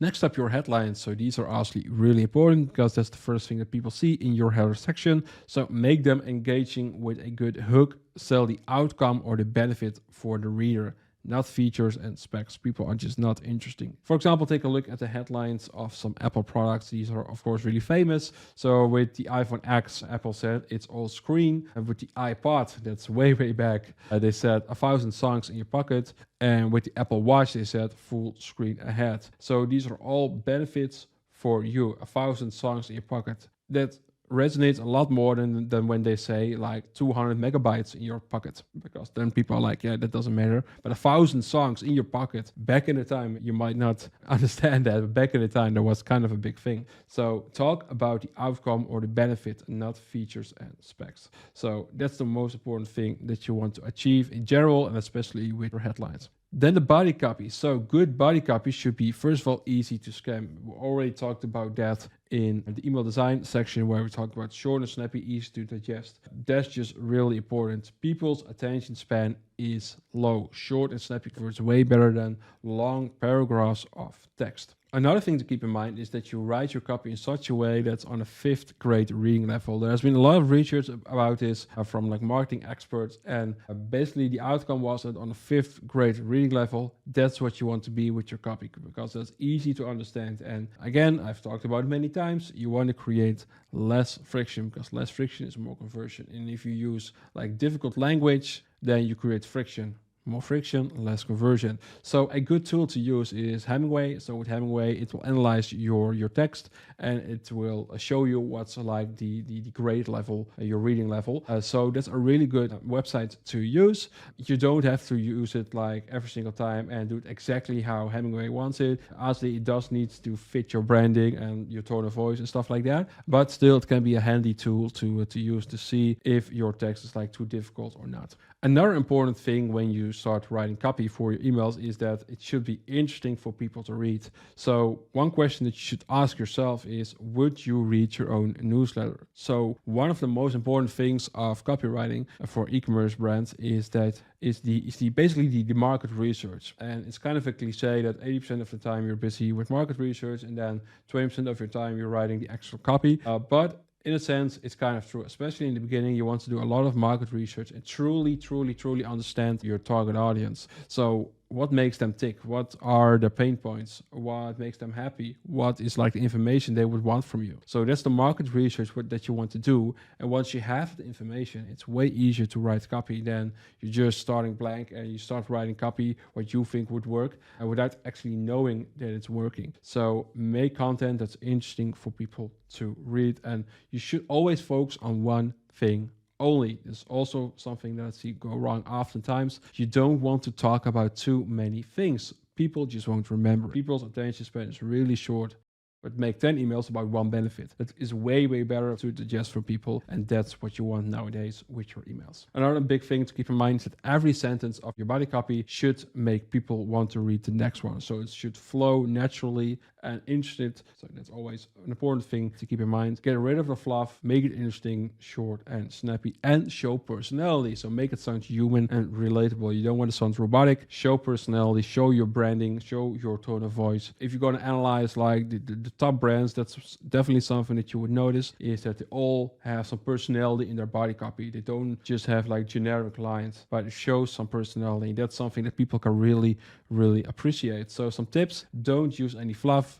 Don't write copy just for the words. Make it as short as possible and get rid of the fluff. So basically, if you have written down your copy, what you want to do is say it out loud and check how the copy flows and get rid of as much words and sentences as possible. Most of the time, you can cut away like 20-30% of your copy once you start saying it out loud, because then you notice that some sentences are just fluff and you want to get rid of those as soon as possible. Another thing is like use tools like Hemingway. I already talked about that, but also Grammarly to check the quality of your copy. So Grammarly, especially if you're not a native American or something like that, or English is not your native language, then obviously it's really a useful tool to check like your spelling and grammar and stuff like that. You don't want to have any mistakes because that just looks unprofessional, and that's just something you don't want. Another tip is to use copy frameworks like IDA, so attention, interest, desire, action, or PAS, pain, agitate, solve. So these are like copy frameworks. You can Google for it and find some more information about this. So for example, IDA, you first grab the attention, then you create interest, then you create desire for your product,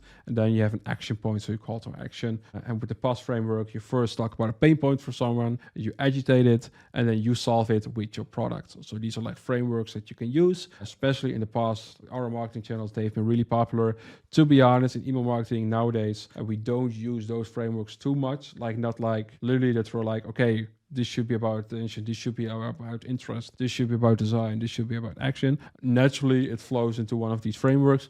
But again, you want to make it short and snappy. So that's why nowadays we don't use those frameworks too much, like on purpose. But what you will notice if you're going to analyze body copy, it almost always fits in one of these frameworks if you're writing good copy. And the final tip, cut your writing. So I already mentioned that. So yeah, you don't want to like fluff in it. So that's what I already mentioned. So that means use easy words, no alliteration, remove adverbs, delete passive voice, avoid complicated words, keep it simple. And finally, sound less robotic. So use your instead of you are, use you'd instead of you would, use they've instead of they have. So this is often if you talk to a friend, something like that, you usually use these kind of words already, and not you are or you would or they have. You basically want to write your copy in a way that you're talking to a friend. That's like a general advice that I can give to you. Finally, use power words and use humor. Humor is a really good thing to use. Honestly, it does need to fit your brand and your target audience, and that's not always the case, but especially if you're targeting like a younger audience, so let's say 30 minus, then it's a really good idea to use humor if it fits your brand, because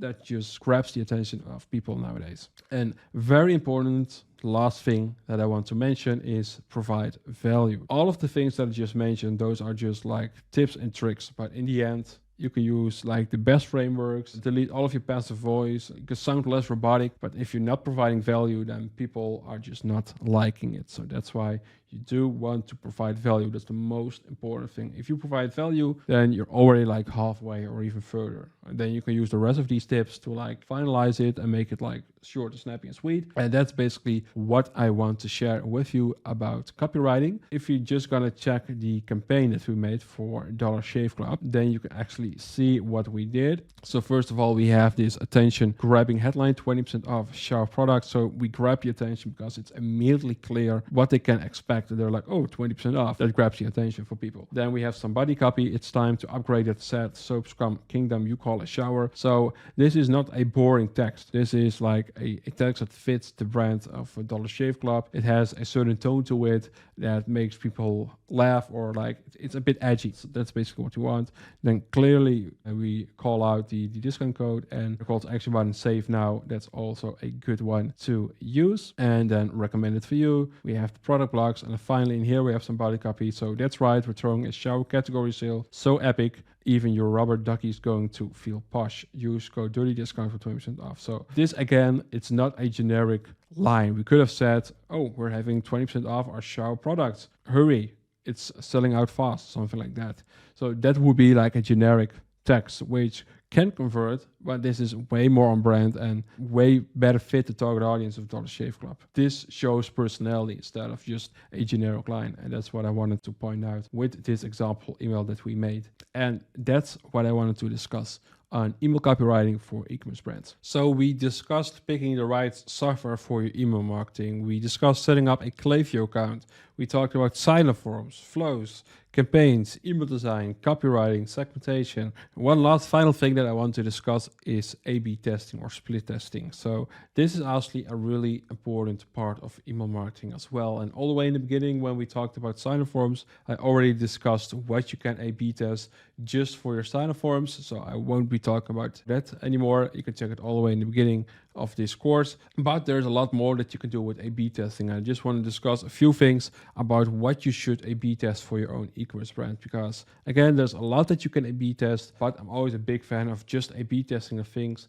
that make a difference for your brand. So first of all, let's start with campaigns. And one thing that I often see with e-commerce brands, that are like, oh yeah, we're doing A/B testing, we're split testing different subject lines for our campaigns. And then I'm like, okay, but what are you doing with that information? So let's say you have a winner. What is like the hypothesis behind it? What are you going to do with this data? And then they're like, oh yeah, nothing, but yeah, we're just sending a part of the audience subject line A, a part of the audience subject line B, and then to a part of it we send them the winner, and that's it. But then after that you don't have anything that you can do with that data. So in my opinion, that's like an A/B test that's not going to make a big difference for your brand. So what you can do in terms of A/B testing for your campaigns, one thing that I'm a big fan of, first of all, is A/B testing the sending time. And this again is something that I see go wrong oftentimes. A lot of times what I see is that people, when they're going to schedule the campaigns, they're going to do something that's called a smart send test. So actually we can't really show that right now because this is a demo account, but basically they're going to set up a smart send test where Klaviyo is going to find out which time yields the highest open rate, and that's it. And then they found the specific time for the smart send time, and then they know, okay, at this time I get the highest open rate, and that's it. While that information can be useful, your open rate is not the main metric that you want to optimize for. The main metric you want to optimize for is your revenue and your placed order rate, and after that your click rate, and after that your open rate. But open rate is not the most important thing, because at least what we notice for our clients, that sometimes a certain set time gives us a lower open rate, but it gives us a higher placed order rate. So people are way more likely to actually buy at a certain moment than at another moment, which gives a higher open rate. So then it's nice that you've done a smart send time and use that time as your sending time, but it might not give you the highest amount of revenue. So what I would do instead is set up an A/B test for this campaign. So if you continue to content with this demo campaign that we made, then you can hit create A/B test in here. And if you hit that button, you can now click on test send time, and then you can select a time. So let's say I want to test 7 a.m. versus 7 p.m. Oh, that's also 7 a.m., 7 p.m. So like that. And now you're going to run this, and then after a while you get the data on this campaign. If you scroll down, select your send time test settings. So you want to have the winning metric to be the place order rate, not open rate, not click rate, but place order rate. Again, main KPI is your revenue, not your click rate, and definitely not your open rate. Size distribution, I would keep this at 100. track links separately in each variation, and then you can schedule the campaign like this. So you basically want to run this for a few campaigns, because one campaign is like 0 data. You really want to run this for like, depending on the size of your audience and the size of your brand in terms of revenue, you want to run this for like 5 to 10 campaigns, and then analyze the data and see which on average, which sending time generates the most revenue. So you test 7 a.m. versus 7 p.m. and let's say 7 a.m. is the winner.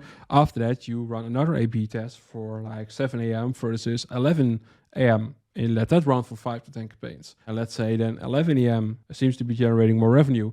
Then you can do 11 a.m. versus 2 p.m.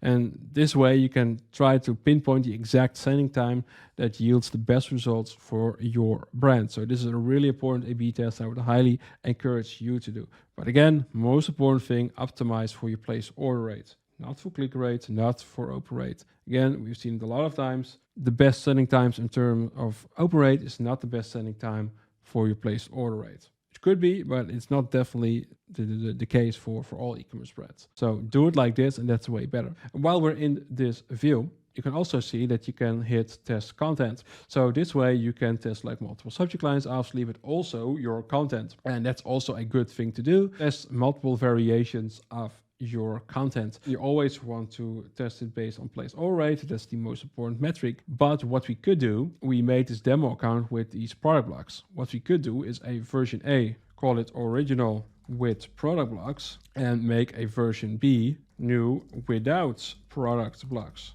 and see what happens. So then we'll edit this version B, basically just get rid of the product blocks, recommend for you, and keep it like this. So now we have a version with the product blocks and a version without the product blocks, and run an A/B test with this. And obviously, again, you should run this for multiple campaigns and then like analyze the data. Are the product blocks doing you a favor, or are they not doing a favor? That could be an interesting A/B test. Another A/B test that you can do if you have like a site-wide sale with multiple product categories is that you test a version where you highlight like certain bestsellers. So for example, like we did in here, we highlight 3 bestsellers, or when you highlight product categories. That could be an interesting A/B test as well. It might be that people are converting better if you share product categories compared to bestsellers or compared to new arrivals. So those are also really valuable A/B tests that you can run. So I'm a bigger fan of running such A/B tests compared to like testing subject lines where there's nothing that you can do with that information, because with the A/B test that I just mentioned, that's valuable information that you can use with your flows and with upcoming campaigns as well. Other things that you can do is A/B test your above default section. So test different headlines, test different call to action buttons. Obviously, there's also like a big stream of, especially on like CRO agencies that are a big fan of split testing colors of call to action buttons and stuff like that. Those can make a difference, but in general, we only see that it really makes a big difference for like the big companies who are doing multiple millions a month of revenue. Then you have such a large audience, and then it makes sense to A/B test such things. But those are making such minor improvements that for the general e-commerce store doing less than 100K a month, it doesn't make sense to do such A/B test, to be honest. But honestly, it is something that you could A/B test. So a yellow call to action button versus a red call to action button, for example. We already talked about that with the sign-up forms as well, that's a possible A/B test that you can do, but it's not like the biggest lever that's going to make the biggest difference for your campaign strategy and your overall revenue. These are some examples of A/B tests of like content and campaigns. If we dive into flows, there's also a lot of A/B testing that you can do with your flows. And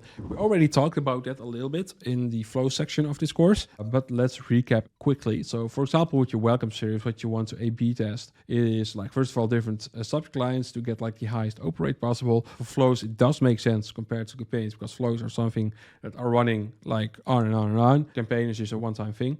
So with subject lines, it does make sense to A/B test like subject lines. Another thing that I'm a big fan of in terms of flows is just testing like the biggest levers. So which flows are generating the most revenue? In general, that would be the welcome series, abandoned checkout, abandoned cart, and browse abandonment.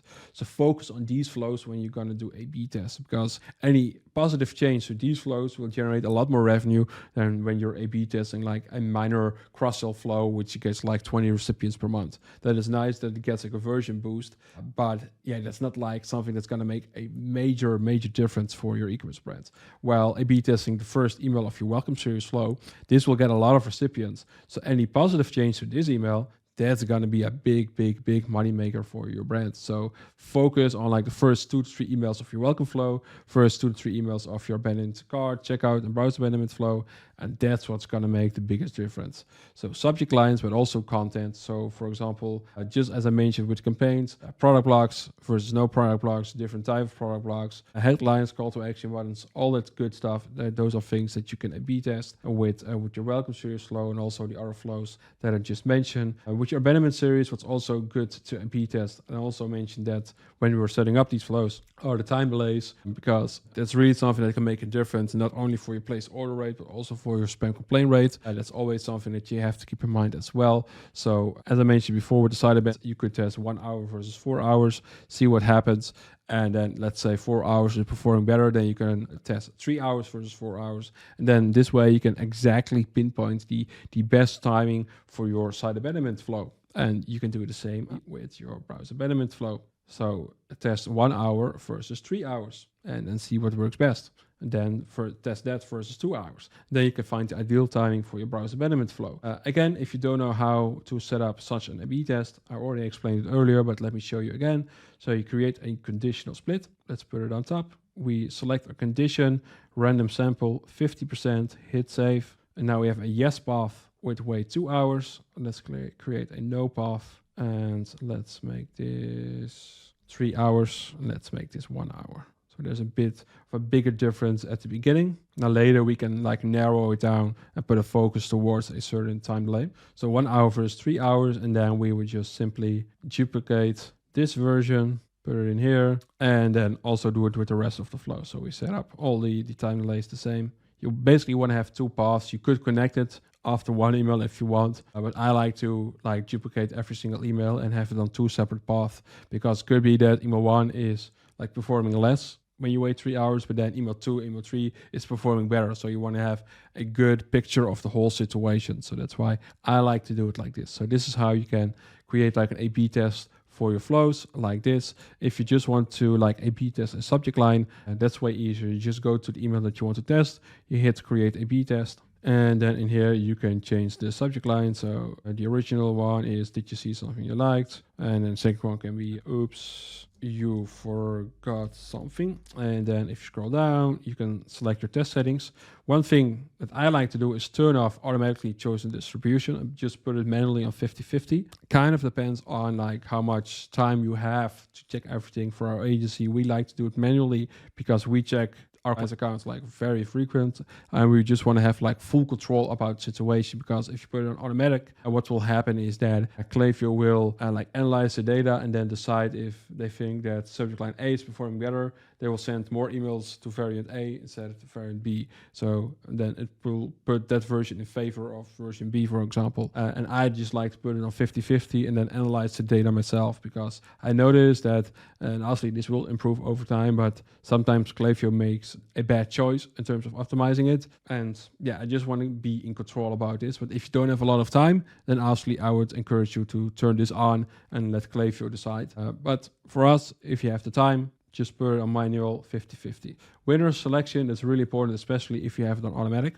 So on default, it's on click rate. If you hit configure, you can also do open rate. Unfortunately, it's not possible to do it with placed order rate. That's a bit of a shame, but yeah, in that case, we'll use click rate because that's like a better metric to focus on than your open rate. Then automatic winner selection, you can do it and test by statistical significance or set a time limit or just turn it off. Either way, and just fully manual select it. I just in general leave it on and test by statistical significance. That doesn't happen that fast, to be honest, but that way then Klaviyo can already decide who's like the winner. And because you have it on 50-50, there will be sufficient data to work with for Klaviyo. And you can even leave some notes so you can fully like explain what this A/B test is about. So later when you look back, you can see like, oh, this was my thought process about running the test and stuff like that. So that can be useful to leave in your notes as well. So that's how you set up an A/B test for like subject line and content and stuff like that. And I also showed you like the conditional splits. So we talked about A/B testing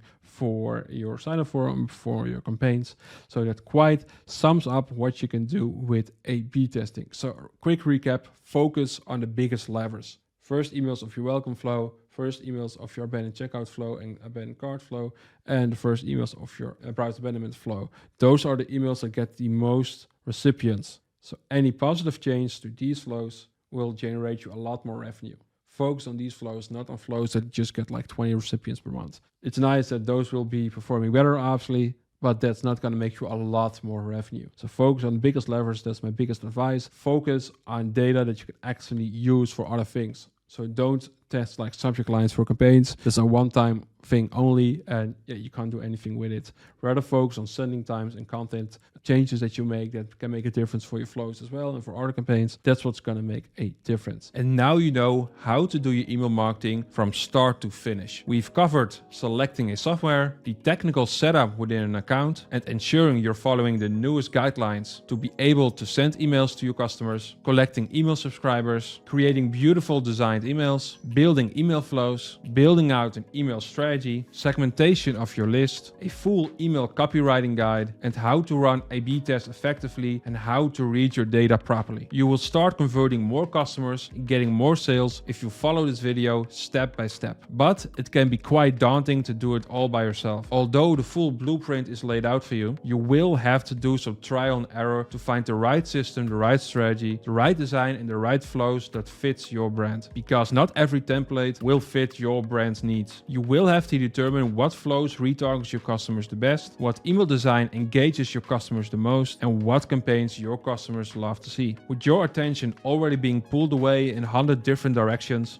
with running ads, dealing with inventory, suppliers, and managing a team, figuring out email marketing is the last thing that you want to do. I will personally handhold you through this journey and increase your revenue by at least 20% in 60 days. If not, I will return whatever you had invested in us. If you want a guaranteed path to success, click on the link in the description to book a call with me. I'll see you in the next one.